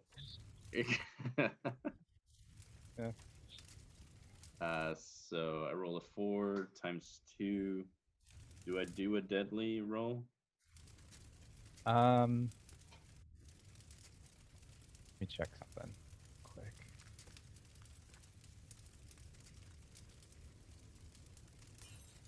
I don't think so.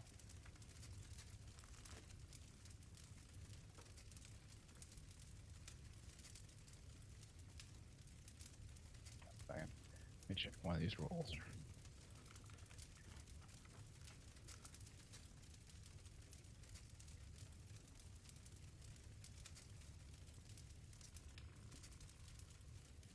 I guess you do. Okay. Yeah, go ahead. On criticals, you roll for him? Yeah. Okay, it's a D10. So we got a 7 plus 8. That's a total of 15. You devastate this guy.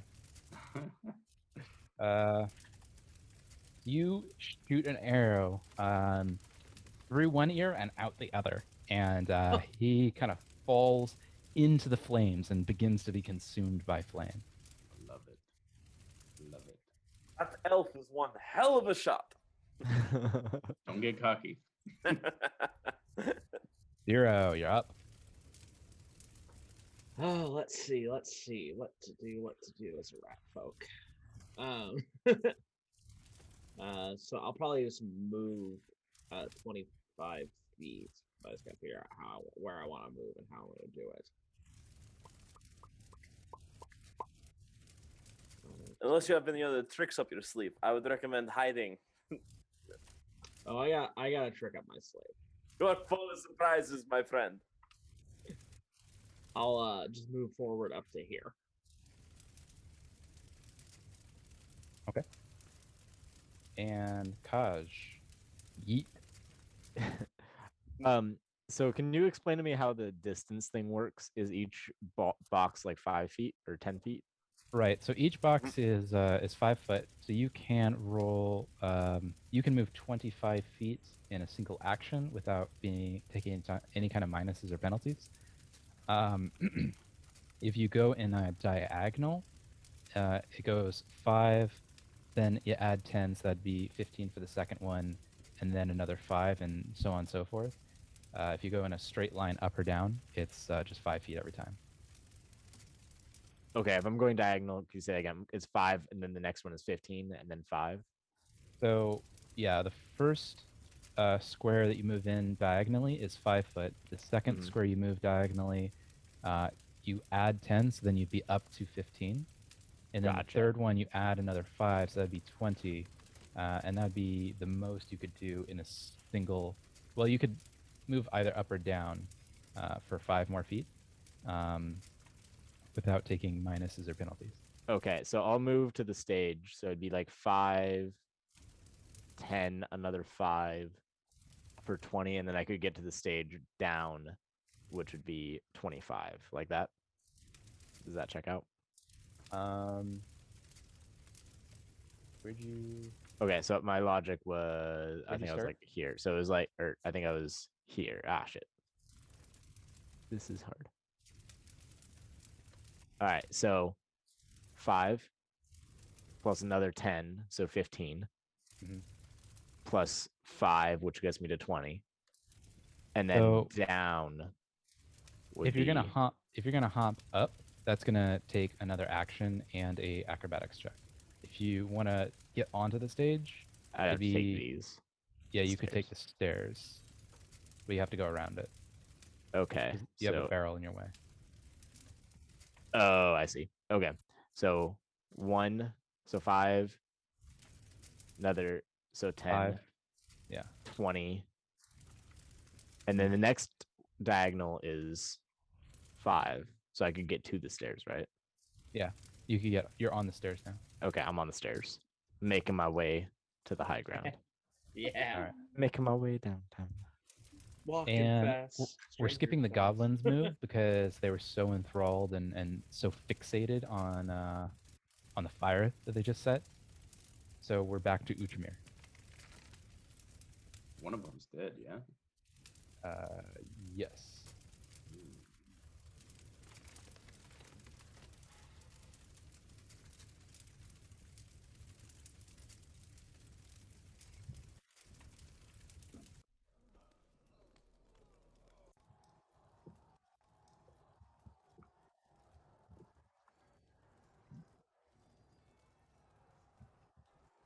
right, Uchamir, what's the plan? Plan. Because you've shown me everything, you would tell me. You want to move your mic a little closer to your mouth? Can't quite hear you. Oh, sorry. Oh, I think your mic might be off. Oh, that's what happened. Sorry. You're asking me with the tricks you were pulling. I was hoping you would tell me what the plan was. All right. I just have to go with the flow, Uchamir. I'm sorry. Is it my turn? It is. It is. I'm sorry. That is my mistake. I'm going to have to move 5, 10, 15, 20, and then just to make sure to shoot diagonally. Is it the same as moving diagonally? To shoot diagonally? Yes, distance-wise. Let's see, that would be. And do I have a clear shot from here? Are you looking? You do not. The flames are obscuring your view. You I could was- shoot. You could shoot into the flames, kind of as a Hail Mary shot, but you're going to take a lot. It's going to be high DC. I was never much one for shooting my bow, anyways. I'm gonna go in guns blazing. 5, 10, 15, 20, 25, and 5, 10, 15, 20, 25. Right in the face of these ugly goblins with my rapier drawn. You're still that- 5 feet away from being able to attack. Sorry, yeah, that is the end of my turn. I cannot move okay. closer.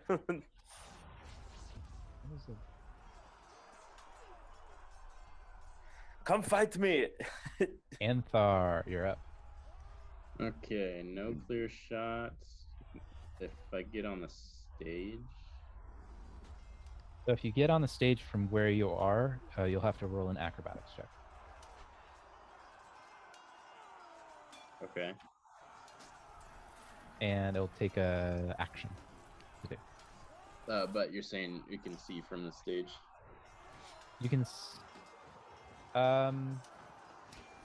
you cannot see from where you are. The flames again are kind of engulfing your view. You probably have to be on the other side of the stage in order to see anything Okay, from that distance. no problem.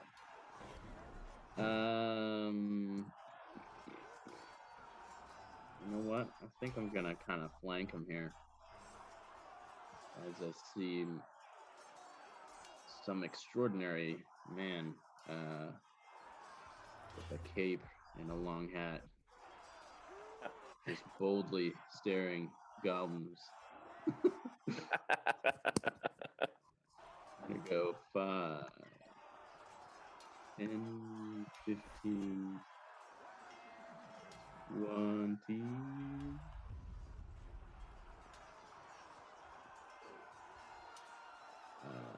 Can I step here? Yeah, you can. 25. Can I step here? Yep.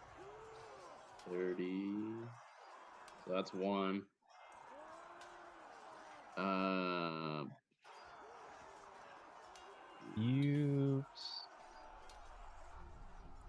You have a clear shot of the goblin to the southwest, Okay.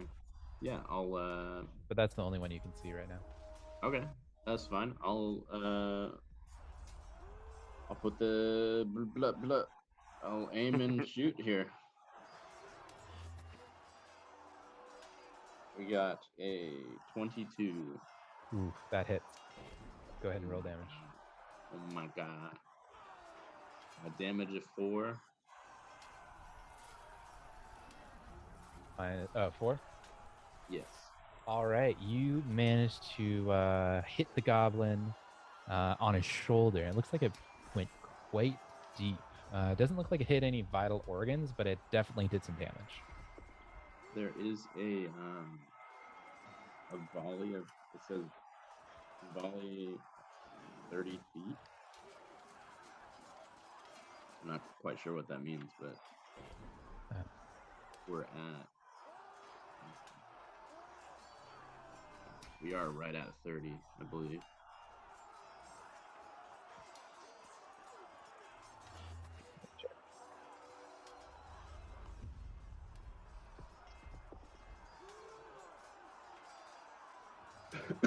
Excuse me. You're good. The smoke is starting to get to me too. Where's that accent from? Uh, Do not worry about it, friend. it's just a minus on penalty for the attacking enemy. So, Okay. yeah, you already got it. Nice. Well, I'll shoot again and hope for the best. Okay.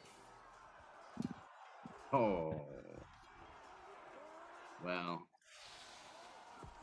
That's not good. What'd you get? I rolled a 1.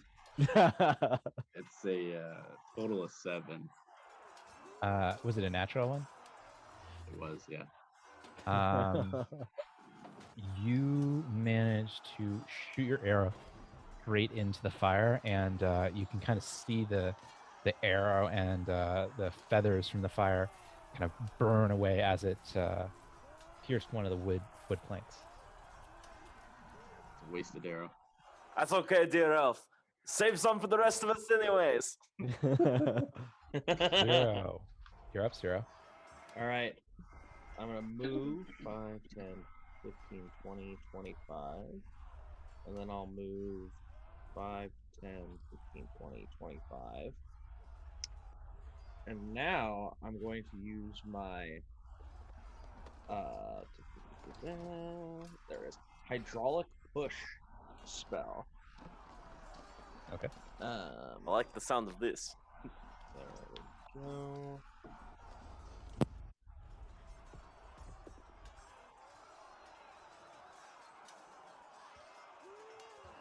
Okay, sorry, I just gotta pull this up here. All right. Okay. 23. That hits.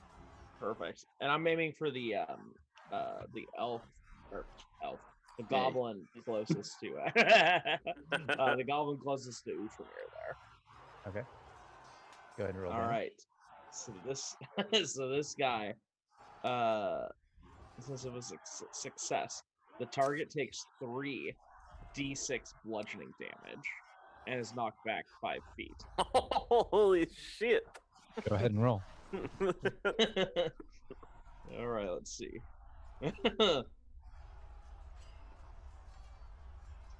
7.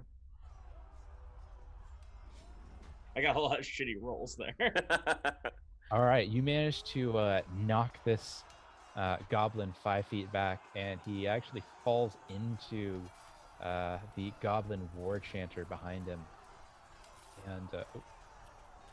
and falls down dead.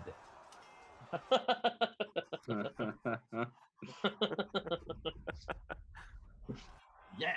Again, you are asking me for plans? I love this rat folk. Yeet, you're up. Yeah. All right. So seeing the war chanter get knocked back, I'm gonna activate my prey on him. So that's my first action, and then I'm gonna move over from here to there to there to there. So that's 25. Roll, right? If you're gonna jump down, go ahead and roll an acrobatics check because you're jumping from an elevated position. Oh. Okay. You could go And around. that would take it. an entire action, right? It would. I could go 1, 2, 3, 4, 5, but then I'm not elevated. I'll just go over here. So 1, 2, 3, 4, 5. Would I still be able to see the chanter from here? Yes, you can see the chanter. Great. So using my prey. Oh, side question. Does attacking stealthily actually give me any bonuses? It does. Okay, so activating the thing on him before it gives me, I think, like a +2 circumstance to stealth. Mhm. So if he doesn't already see me, which is He sees you. okay, never mind. All right, so I'm gonna attack him. So Yeah. where's my Attack him trusty dead. D20? Get him, get him, get him. All right, I Yeah. got that. And you're attacking the war chanter? The war chanter, yeah. Okay. 20. That hits. Nice. So now I do 1d6 for damage. 4. All right, you managed to shoot the war chanter in one of the shoulders, and it looks like it went clean through, doing sizable damage. Nothing, no vital organs, but it definitely did some damage. Nice. Nice. Killing it. Dude, Great he's gonna shot. be chanting for. I did a for- thing. He's gonna be chanting for help. Yeah. That's the spirit, Zero. Gajit. Gajit. Gajit. Wait, you know his name? Yeah. I think I heard this. Oh, you know it. You know it. Well, since I Because he wasn't ca- stealthy anymore, I was charging in, yelling my war cry. Yeet, yeet, yeet, yeet, Yeet. Okay. He got goblins. Nothing. That's what I thought. You're done. Outramir, go on. Finish.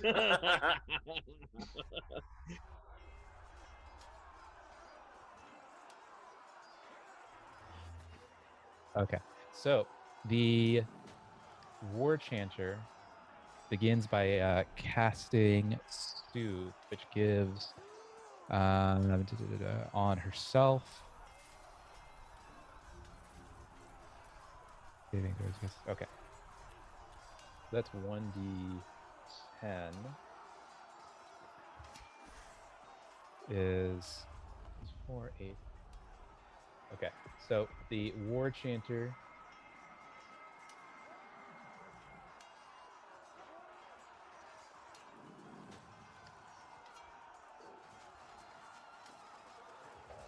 shoot.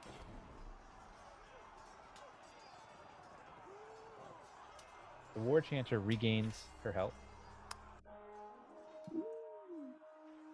And actually, I'm going to have the other goblin step forward. He's going after Outramir. Outramir, you get attack of opportunity. All right, let's see.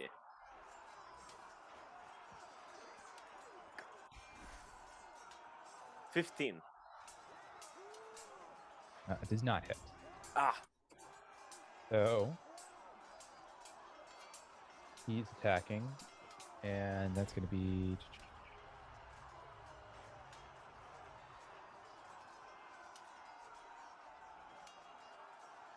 all right. So that hits, oof.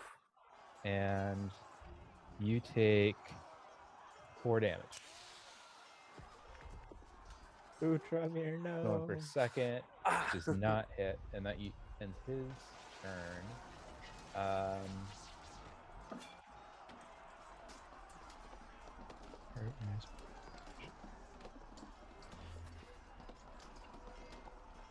And the other goblin's also going to cast Cure Wounds again and gain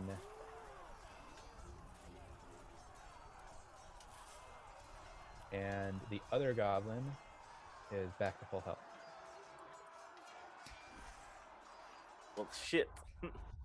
That ends Oh wait, and she's got to move there. That ends their turn.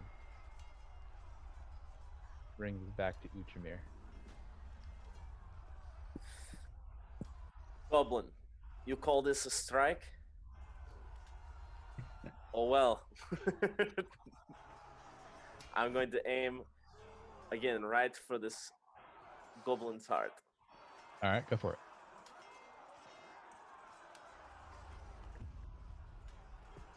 $17. You going for the goblin right in front of you, yeah? Yeah. That hits. Go ahead and roll damage.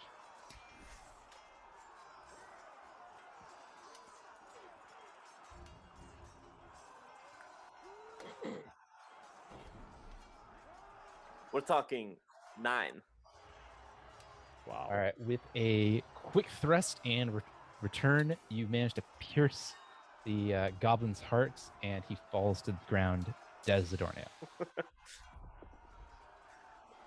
Holy crap. I'm going to try your next on the goblin chanter. Is there any limitation to that number of times you can do that per day? Let me check. Doesn't say. Okay, roll intimidation +2. Or plus circumstance bonus, so that's +2.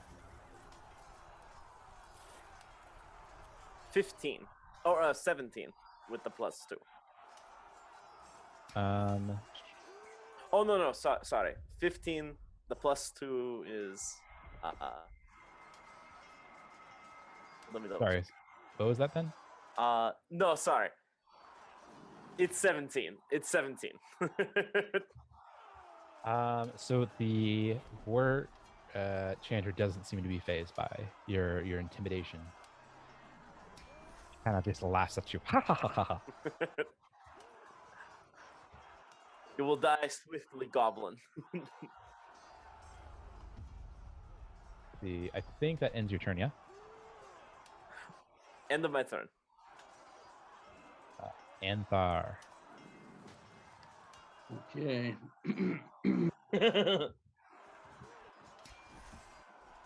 Move.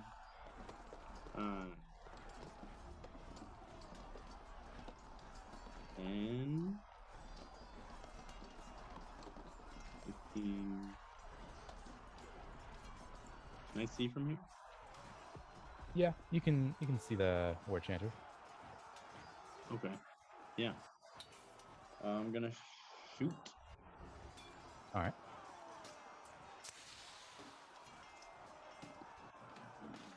21.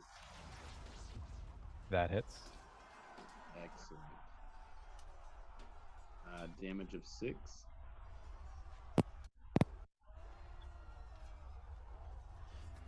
You managed to shoot it again right through one ear and not the other. This time, it Wow. seems to go right through, and now it kind of looks like it has one of those Halloween headpieces. The arrow feathers on one end and the arrowhead on the other. And yeah, it falls to the ground dead. I didn't even know what hit him. All right. Wow. As you the final goblin falls, it looks like the flame seems to have jumped from the cart to the tent to the left. Do you guys do Whoa. anything about that? Shoot, I should have kept my hydraulic push for this. Is there any water nearby? We could.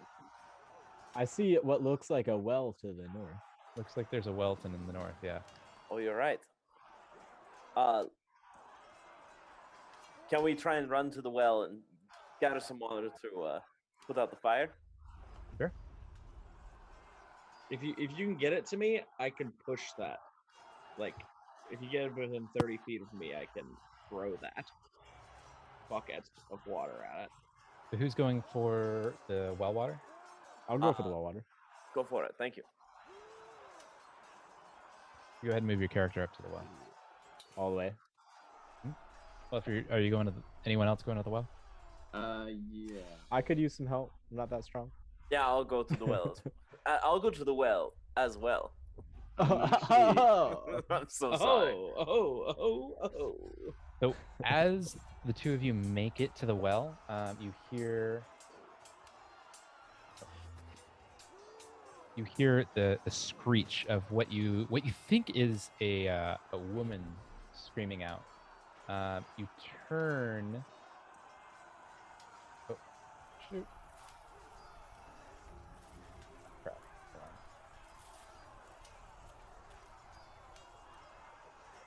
There we go.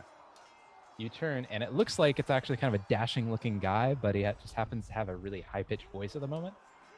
It looks like he's being chased by a couple more goblins. Damn it.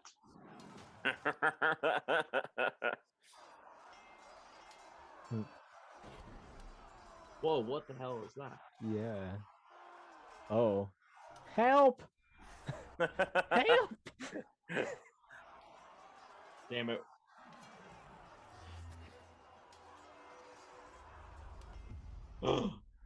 How many goblins are there? It looks like they're kind of all rushing around, going after this guy. It looks like there's a. Oh, these guys are moving this way.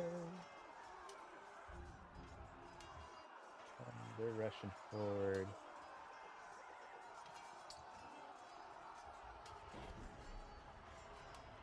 A cluster there.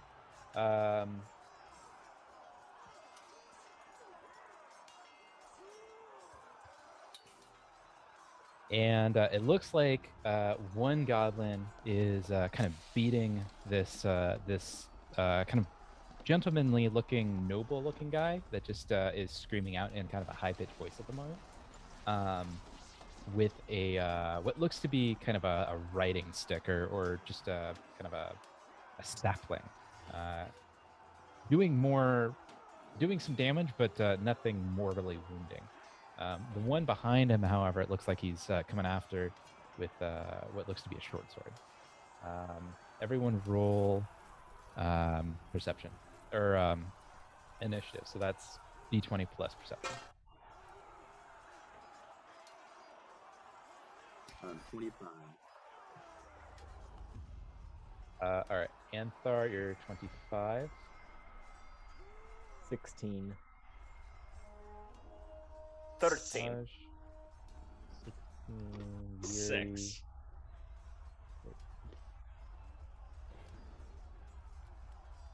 Six.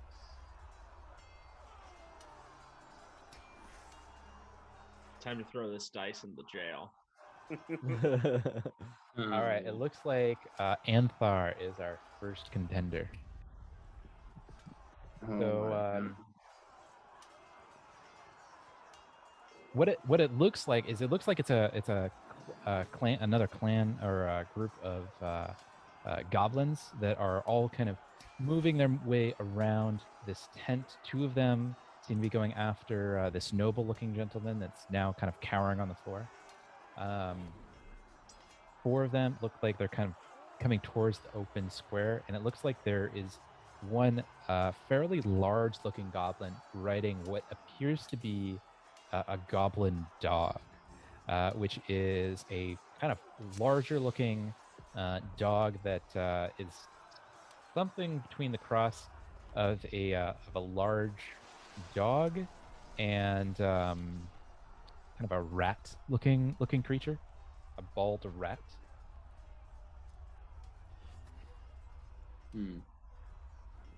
Damn. Utamir, what are you doing? Anthar first. Oh, excuse me, Anthar.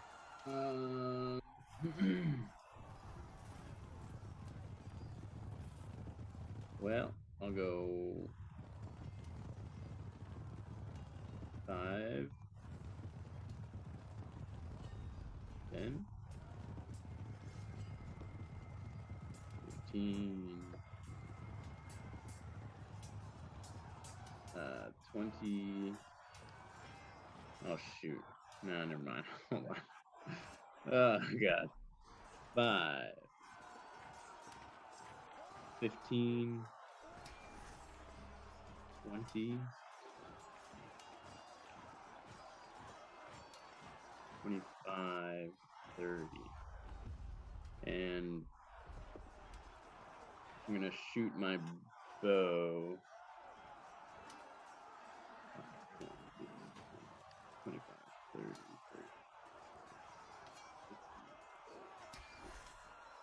65 feet. Okay. We're good. Yeah, I'm gonna shoot my bow at the goblin that I'm facing. Does that make sense? Directly north. Yeah, directly north. All right. Go ahead. We got a 22. That hits. Ooh. Damage of 3.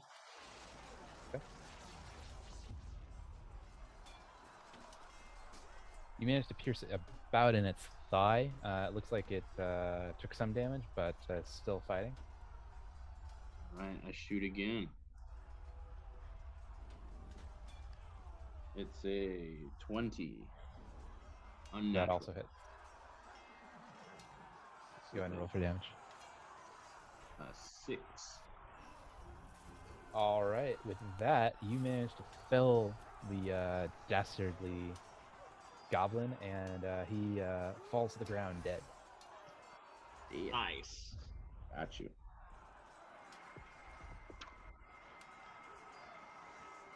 Kaj, yeet. What's up? Yeet.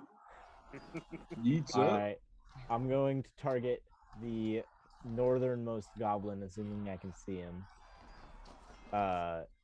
Who has the sword attacking the noble-looking dude? With your bow? Yeah, with my bow. Okay. And that is 19. That hits. Nice. Get him. Shit. Oh, and that's a 1. Oh no! Still damage. Still damage. Take it. You managed to shoot him in his left hand. He looks stricken, but still has quite a bit of fight left in him. All right. Now, if I attack again, it's with a -5, right? With the initial Right. attack. All right. I'm gonna charge, yelling, "Cover me, Ultramir!" And I'm going to go past this dude, which I'm pretty sure I can do with the 5 movement. You can. Well, no, there's not enough room there for you to maneuver All right. past. Then I'm gonna be like, then I'm gonna attack this dude and I'm gonna throw my bow to the side, revealing my claws, and go to town, yelling, "Yeet, yeet, yeet, yeet, yeet!" So you're gonna move, I'm moving and and drop doing my the final bow. attack. Okay. He gets an attack of opportunity since you came within 5 feet of him, Okay. which does not hit. Oh yeah. So go ahead and roll your attack. So -5, right? Yeah. 11. Does not hit. Oh. Oh. No.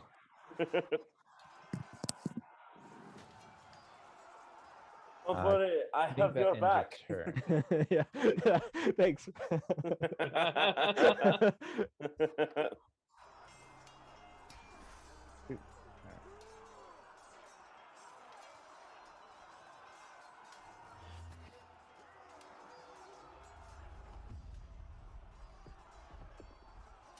Uchimir, what was your? Do you remember what your initiative was? It was 13. Like 13.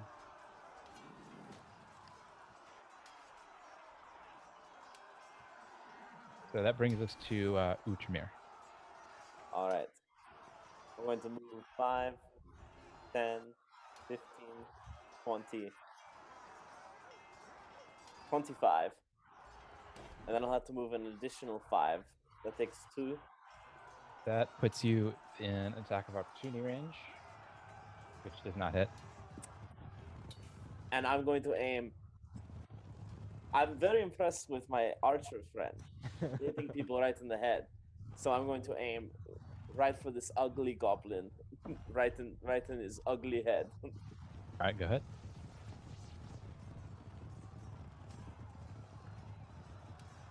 $17.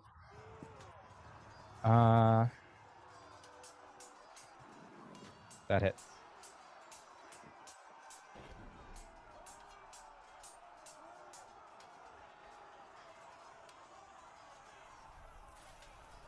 $6. You managed to pierce him kind of at the roof of the mouth, and it pierces towards the back of his head.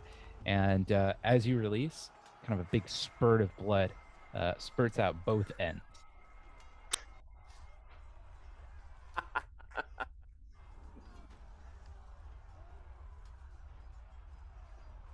All right, This now is it's the too goblin's easy. turn. It's the goblin's turn. The goblins. These guys are gonna move.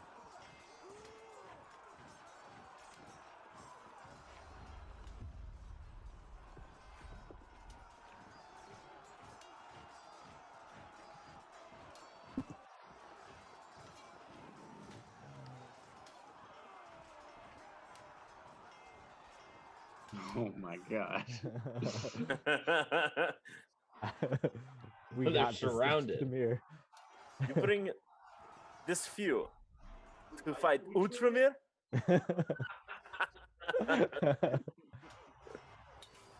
Khajiit and I will handle you. Right, Khajiit? Khajiit? You ain't got nothing on the yeets.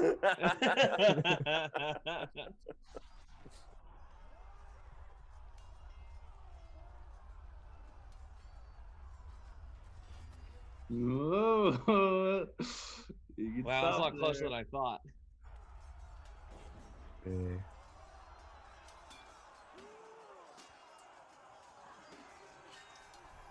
I'm kind of glad we weren't, or I wasn't so close to the fight.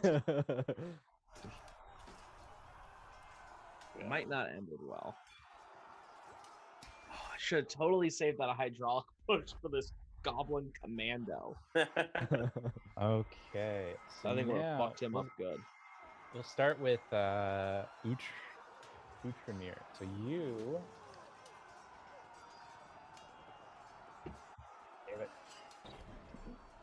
Go with me. Does Utramir get an Trash. attack of opportunity? Trash rolls. Okay. Both goblins make 2 attacks. Nothing hits. Yeah, buddy. Since they walked up to me, do I get to Flash. attack of opportunity? Oh yeah, you do actually.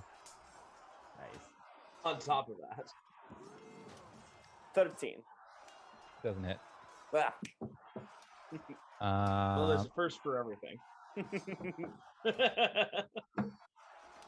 All right, And and they then missed me let's too, see. right? The what? They missed me too. You're not within attack of opportunity Oh. range. There goes a great pun opportunity next time. Oh wait, this guy. Okay. This guy, he's gonna. Let's see if he does. Actually, that's a good question. Is he gonna make it? He makes it. He's gonna scramble up on to the roof, Oh no. and then Oh my god. he's gonna hop down on. He's gonna try to hop down onto Khajiit. Good Go, luck with Khajiit. that. Roll a reflex save. Oh, a save. Okay. Let's see. A reflex save. So it's plus the total, right? So it's a Okay. D20 plus your reflex modifier. Okay, So cool. that would be 9. Oh, gross. Rolls 15 total. Okay.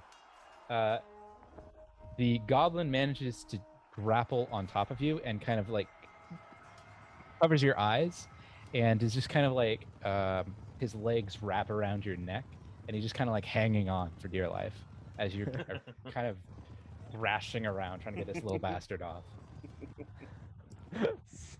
Sweet. Get him off! Get him off! Get him off! The bees.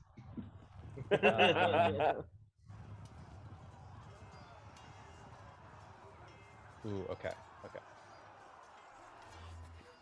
Ah, yes, finally, nat 20. Nat No. 20, finally. Ah, thank Jesus. All right.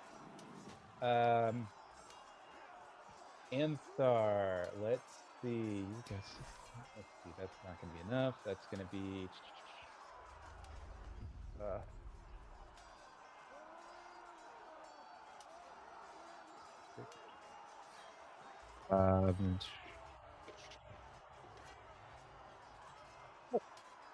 Yes.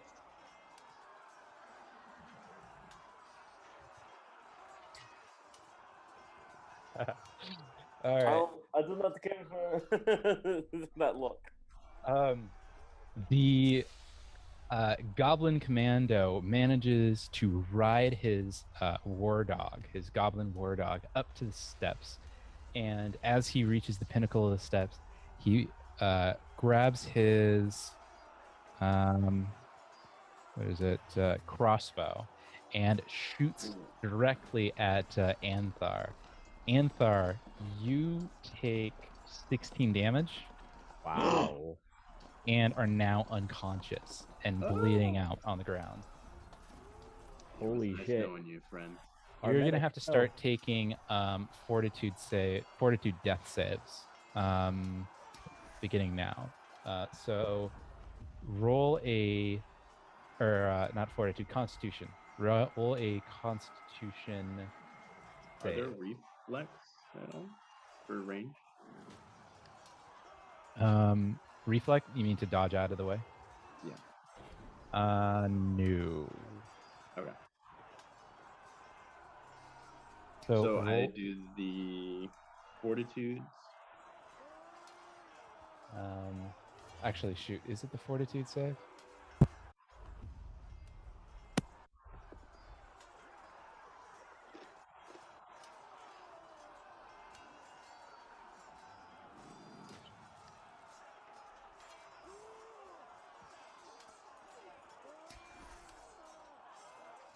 Guys.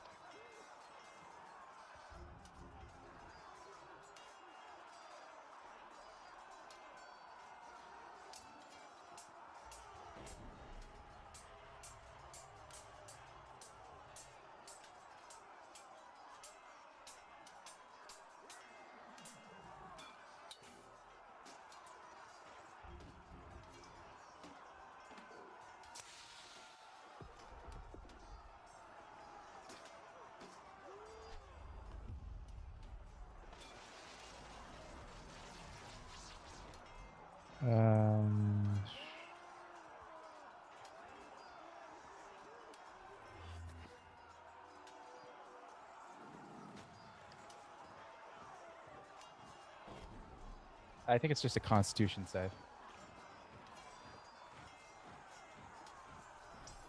So D20 plus your con modifier.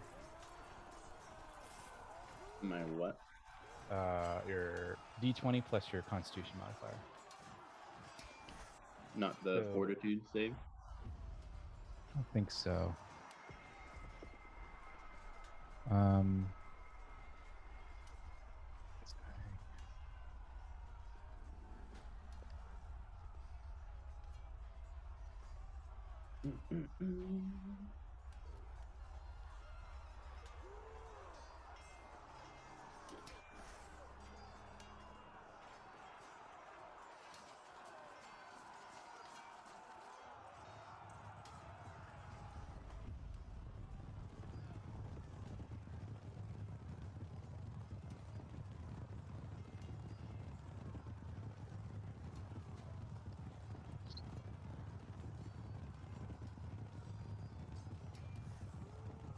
Oh, you know what? I think it looks like it's a recovery check.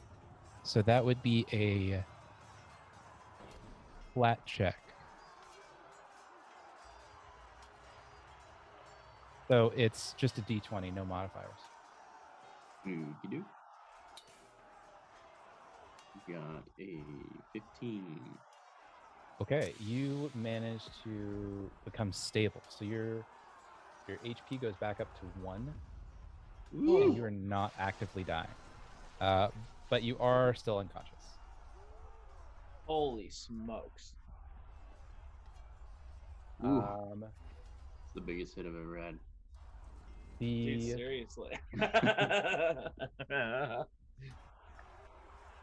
What happened? What happened? Severely wounded. Anthar was able to he's not actively dying, but he is still unconscious. all right. These orc dogs will pay. Let's see. Goblin dogs, I mean. Oh. The goblin dog or the goblin commando takes his second shot. This time at 0. 0. You take a hit hard no. in the in the armpit, and it goes pretty deep into it. You are also unconscious. Roll a flat DC, so just a D20, no modifiers. 8. You are still dying. You are actively dying.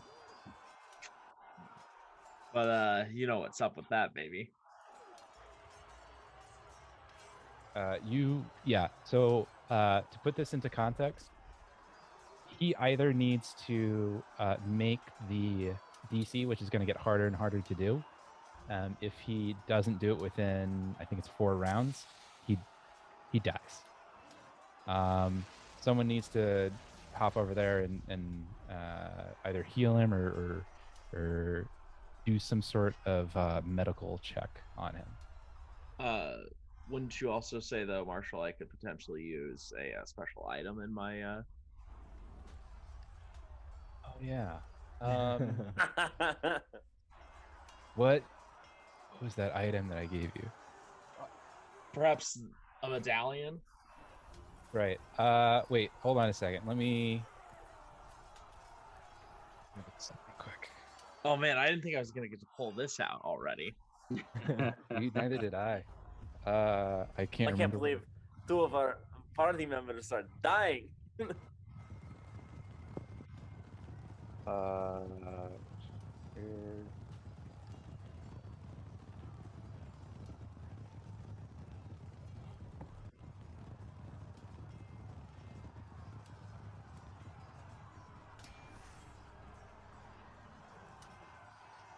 So it needs. I don't think it has an auto activation. Oh, it doesn't. Okay.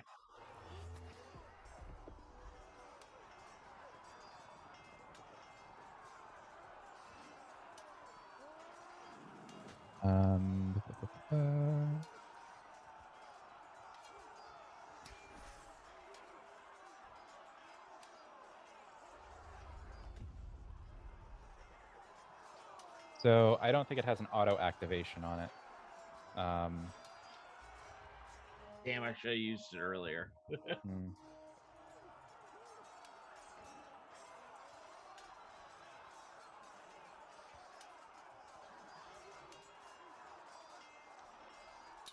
Yeah, you have to command it to activate. And I'm unconscious, so I can't. And you are unconscious. And no one else would know about it. So they can't use it for you either. Wow. I don't think they could use it for you anyway. No, they couldn't, because you have to be the target. So someone better help him. Yeah. That brings us to Ciro. Oh wait, Ciro's unconscious. Yeah. Anthar is also unconscious. Kaj, yeet. All right. Well, first things first, I got to get this motherfucking goblin off my back. So I'm gonna take out. So I'm gonna take. I got both my claws at the ready. So I'm gonna use one, and I'm gonna dig it into that fucking hole that I put into him in his hand earlier. I'm gonna dig that, try to get him off, and do a slash and move. All of that one action, if that's possible. Run that by me again. So I put a hole in his hand, right? I'm gonna put my claw into the hole in his hand, if I can see it, and I'm gonna do some slashing movements. So he's kind of blinding you right now, so you can't quite target anything in particular, but you can use your claws and kind of slash at him right. generally. So do an attack with penalty, so -2 on the attack. Okay. 14. Not hit. Damn. Can I do an acrobatic to try to get him off me? You can do a. Are you? How exactly are you trying to get him off? Are you doing anything in particular? I don't know. I'm a cat. I'll. Just try and maybe slam him against the wall or something. Yeah, I'll slam him against the wall. Yeah. Okay. Thanks, Tremere. Do a strength check. Oh shit. Damn it. 7. You smash him against the wall, but he's still holding on. Ugh, God, I want to get there. Okay. I'm gonna do another slashing move. Just with the -5, I guess. You got this. You got Come this. on, first good roll of the night. Let's go. Come on. 5. Nope. Damn. Wait. 6. Damn. That brings us to Outramir. What are you doing? All right, I'm going to attack the goblin right in front of me.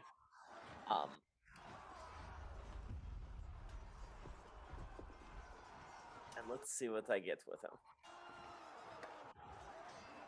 20. That hits. And not a natural, so just Okay. a heads up. I gotta act a little more in character. 6 attack. Okay. 6 attack or 6 damage? 6 damage, I mean, sorry. And you're attacking the one directly north of you. Mhm. Okay. Oh, thanks, bud. All right, you slash at this guy, kind of in an upward thrust, and you manage to slice his throat cleanly, and he bleeds out. The blood kind of pools at his chest and onto his armor, and he falls forward at your feet, bloodying your boots.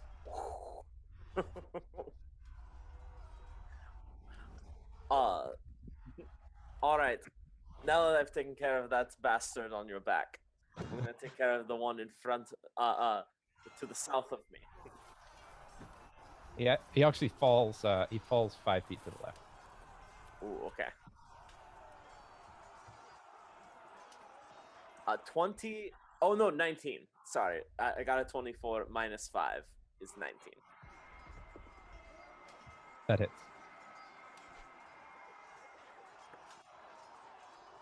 7. All right. That's with the minus. Oh not no, the sorry. not the damage. The attack roll. Was The with attack minus? was 19 with the minus. It was 24, and then -5 made it 19. All right. You managed to pierce the goblin right up the nose and into the brain, and then retract with a little bit of brain matter on the tip of your rapier. All right. Since there seems to be no limit on it, I'm going to try to intimidate. With your next. On the okay. goblin. To the. Sorry, to the left of me. Or actually, I guess it would be right the way I'm facing him. So intimidation check. To the southeast or southwest of you. Yes. All right, we'll go ahead and roll intimidation +2. 21.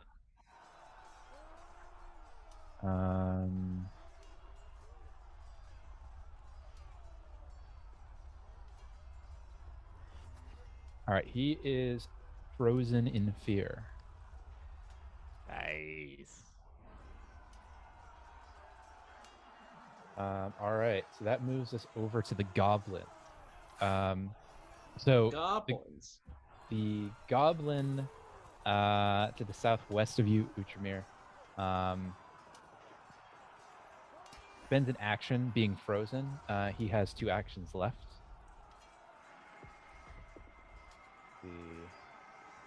So he's going to move in.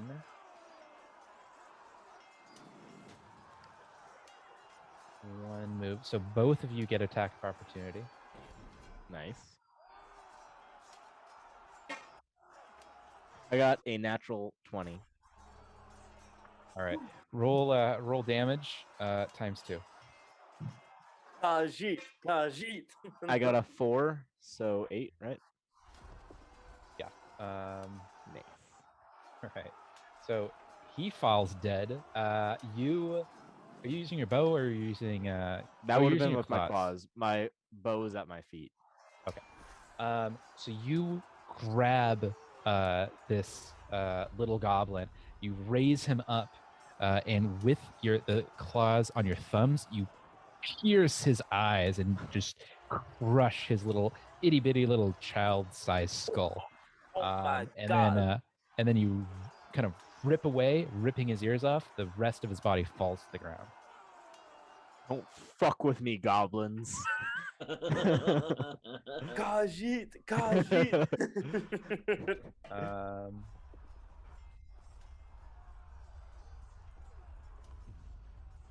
See.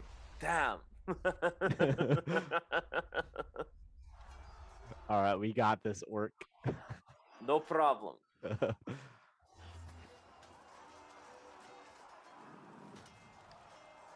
Actually, here's what I'm gonna do.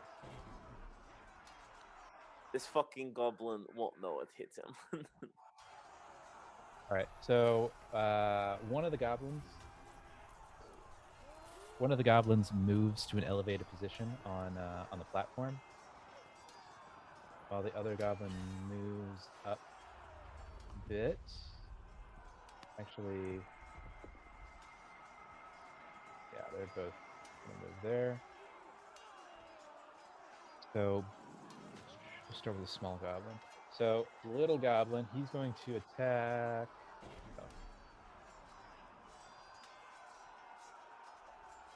He is going after Utramir. Good luck. What is your AC? 16.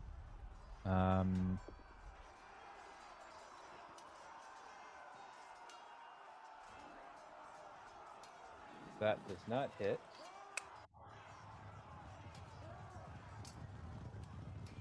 Is it 18? Second one hits.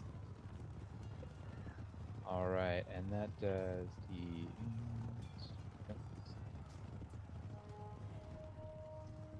So Utramir, take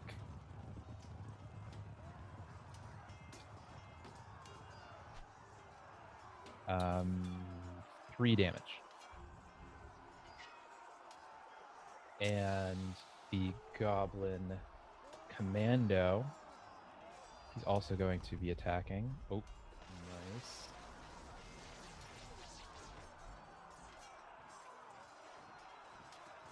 Oh wait, no, that'd be a D.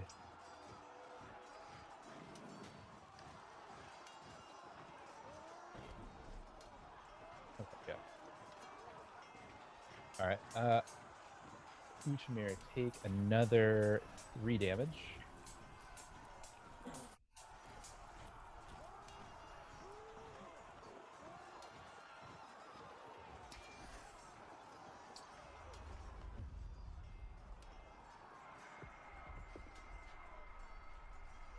and take another 5 damage. Jeez. Actually, wait, no, yeah, take another Yep. 5 damage. So that that ends the goblin's turn.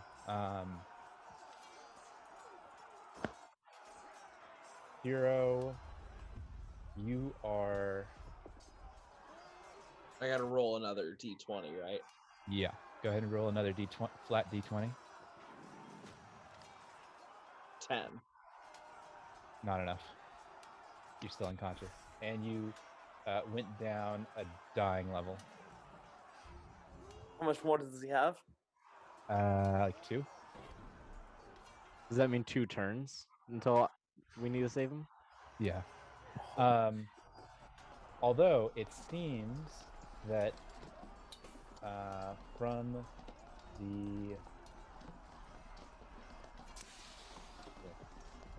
the cathedral, you guys spot what appears to be a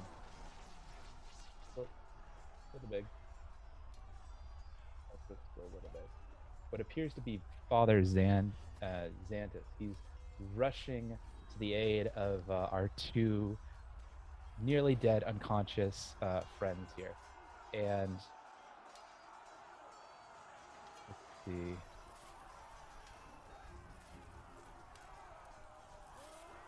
So he is going to be casting Heal, which is going to be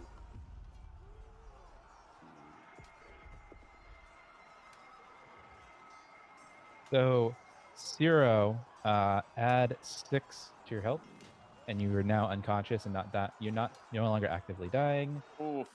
And Anthar, you get plus 11, 13, or whatever your max is, which you get 13. Anthar, you're also no longer unconscious. I appreciate that you guys fucking laid unconscious that whole time. Right? That was awesome. Holy shit. I went off screen for a little bit, but yeah. So Anthar, you're back up to 13. Zero, you are up to 6. What happened? And Yeah, what happens? Father Xantus also. No, that's going to use up all. That's going to use up all his turns. So Father Xantus is now in the fight. All My right. man. And that brings us to. Now we'll have Zero go. You're up. May Desna look kindly upon you, Father Xantus. And upon you, my son. Now let us bring the fight to the enemy. Okay, so let's see here. All right, so I'm going to use my let's see, my acid splash again. All right. But I'm also going to take an extra turn, or extra turn to use a thing I have called a feat called Reach spell, so that increases the range by 30 feet. Okay. And I'm gonna use the acid splash again, and I'm gonna be aiming for the that piece of garbage commando troll or commando goblin, Okay. and I will spin. Go ahead. 18. That hits. All right, let's see here now. Zero. All right, sorry, let's see what we got going on. That would be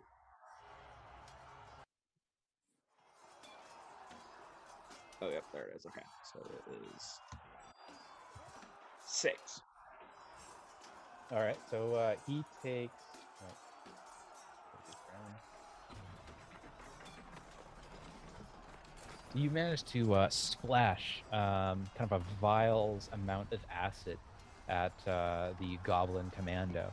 It splashes on his chest and eats through part of his armor, doing some severe superficial damage. Or that's redundant. Some severe surface damage. I'll take it. And then let me check one more thing.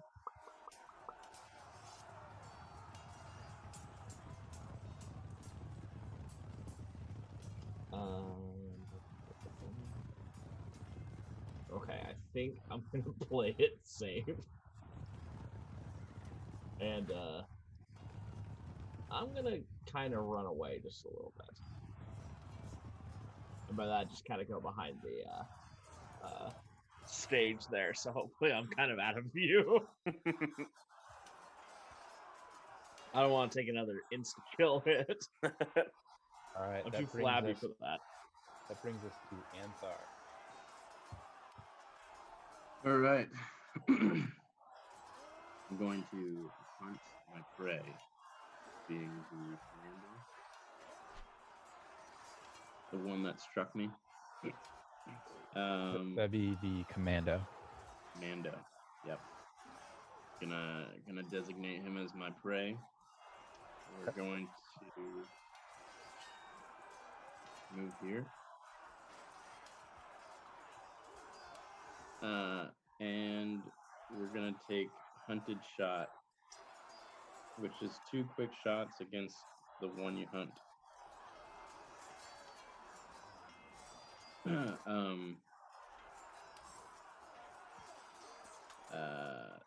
Ignore with the hunted prey, you ignore the penalty for making the range attack within your second ranged increment against the prey you hunted.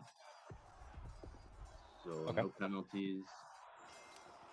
2 shots. Here we go. We got a natural 20 for 26. And a 7, 13 for the second shot. So 26 hits and 13 does not hit. Okay. Hunter's Edge Precision is the first time you hit your hunted prey in a round, you also deal 1d8 additional precision damage. Holy shit. Okay. So we're going to double the d8, yeah? For 1 for the critical, right?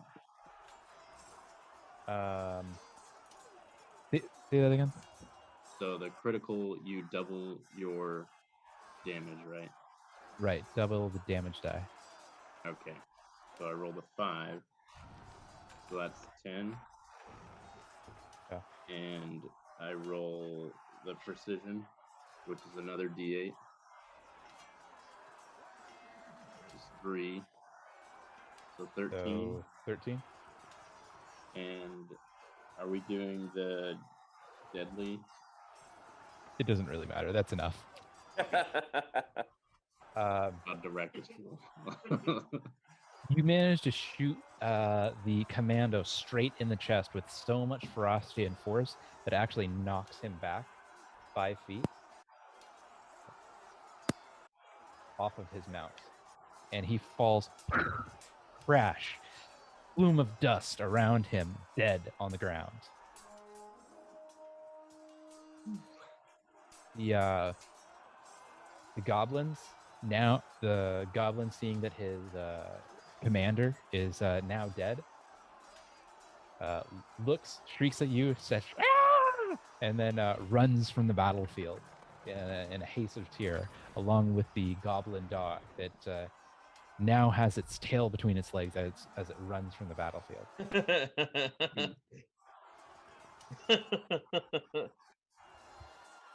Ooh.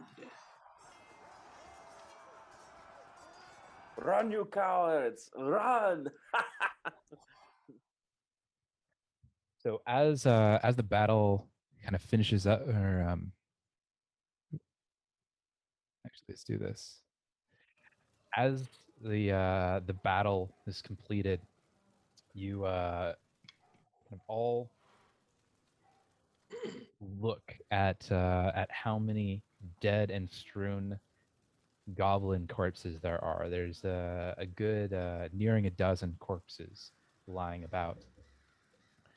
The man that was kind of cowering at one of the tents hops up and brushes himself clean.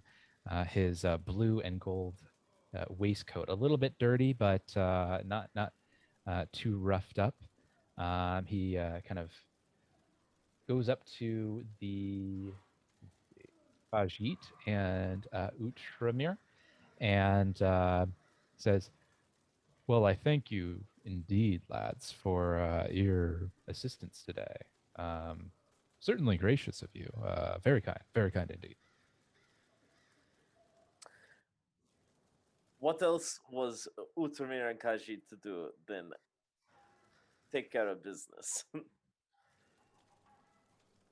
But you My- certainly took care of business if I'm to be the one to judge, and I was certainly witness to such a display of mighty adventureship.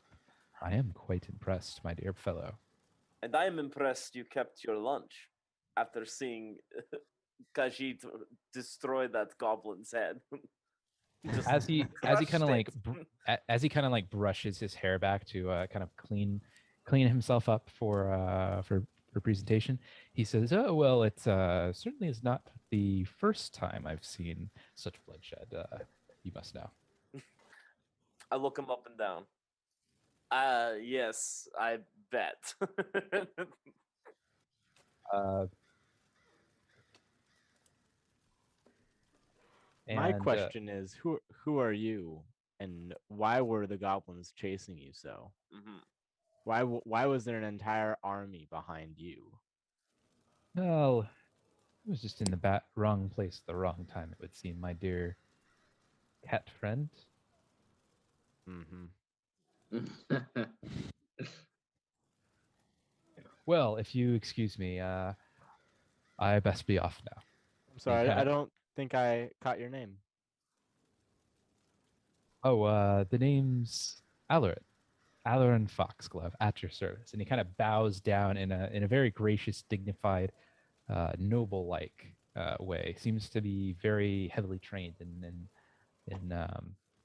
how to properly how to properly bow. And if you don't mind, I must be off. And he shuffles off. And the-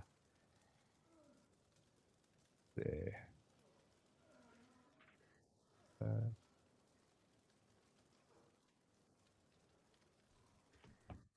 yeah, Anyways, I must be he going. yeah. Um, as let's see, as things kind of settle down, you notice that a woman, one of the women that were kind of serving some of the food, and I think served Outramir and Stiro, if I'm not mistaken. The no, it was Khajiit, the curry salmon, the woman that was dispensing the curry salmon. She comes up to all four of you um, and says, "What bravery we saw from you. Sandpoint is certainly in your depth. If I might be so bold, um, I would love it if the four of you would stay at my inn for the next week, free of charge, of course." We would be more than happy. Thank you. Thank you, ma'am. And Utamir Zashel at your service. and first night's drinks are on the house. Oh, then I'm in. Well, if you excuse me, I must attend to the tavern. Afraid the goblins are still about. Which tavern do you run by chance? Just Oh, how forgetful of me. The Rusty Dragon, the largest tavern in town. I've heard that name before. I look forward to it. Thank you, madam. Well, come see me, and we'll take care of y'all. And the only other person that's kind of in the general vicinity is Father Xantus. It looks like he's actively healing all the other citizens that either fell unconscious or are gravely wounded. He seems quite busy at the moment. It looks like as you kind of look about and now that the kind of screams have died down, it sounds like the goblins have now been effectively run out of town by the town's guard and the local militia. It looks like any and all of the flames and pyromaniacs or fire displays that could be seen earlier have been put out by the local fire brigade, and it seems that about at sunset, about now, things are finally beginning to calm down. But it looks like the local township has generally ended the festivities for the day. It doesn't look like anyone's really celebrating for the rest of the day or into the evening as planned. It looks like most people are shutting up in their homes or places of business or manors or the like, and it seems like the streets are pretty empty, save for the town's guard, which are actively patrolling the area for any remaining hiding goblins. And I think that's where we're going to end tonight. Excellent. Nice. Loved it. Wow, what a night. What a fucking excellent way to kick it off. Like, seriously. Yeah, for sure. Yeah, I'm Wow. glad you guys liked it. I can't believe almost 2 of our characters died. I was right there, 1 health away. I was a little surprised by that myself. The goblin commando got 2 crits in a row. Dude, that was like, wow. Yeah. That's Although it makes up for the lousy amount of rolls I was getting with all those earlier goblins. Though I was getting trash roll after trash roll. Couldn't hit you guys for anything. it evened out. I don't want to reset my dice. I just feel like I hardly missed. I'm gonna keep that dice open and hope I continue. All to week. roll. Yeah, you know it. Continue to love it. roll good shit. I was actually a little bit worried kind of towards the end on the third encounter. I actually threw a couple more goblins at you guys than I originally had planned because you guys just wiped the floor with my first 2 waves of goblins. Like it had in the rule, or not in the rule book, but in the adventure encounter, like if you guys were looking pretty hurt, that I should give you more of a breather, but I was like, fuck that, they destroyed my first 2 lists. You threw everything you had at us. Yeah, at the third one I did, I was like, all right, everything being thrown at the wall and we'll see what sticks. And then I was like, oh shit, maybe Father Xantus should pop in and heal you guys up. That was great. I loved that, actually, having Agreed. Father Xantus show up and help out. Like, that Yeah, was... Yeah, I thought that was 100% planned. Actually, it was a little bit planned. I thought if you guys were getting really, I wasn't expecting to knock 2 of you guys out. Maybe 1 of you guys if I was lucky. But yeah, that was kind of planned out to just in case, as my just in case plan. Oh, Although you guys were in a populated area, but if you guys had a similar encounter in a more woodland area with fewer people to help out, you might not have been so lucky to have a Right. healer right around the corner. so true. So true. We were super lucky. Now you owe Wow. Father Xantus. Well, hey, listen, Desna, he follows saved Desna the and I'll follow town. him. What are you talking about? What's that? We saved the town. Well, yeah, you saved the town, but he also saved your ass. Yeah. But his city, like, come on. It's true. It's true. I'll owe him. I'm cool. Ciro's cool with that. I think I we're don't- even. Anthart is like owing a debt. No, I do not.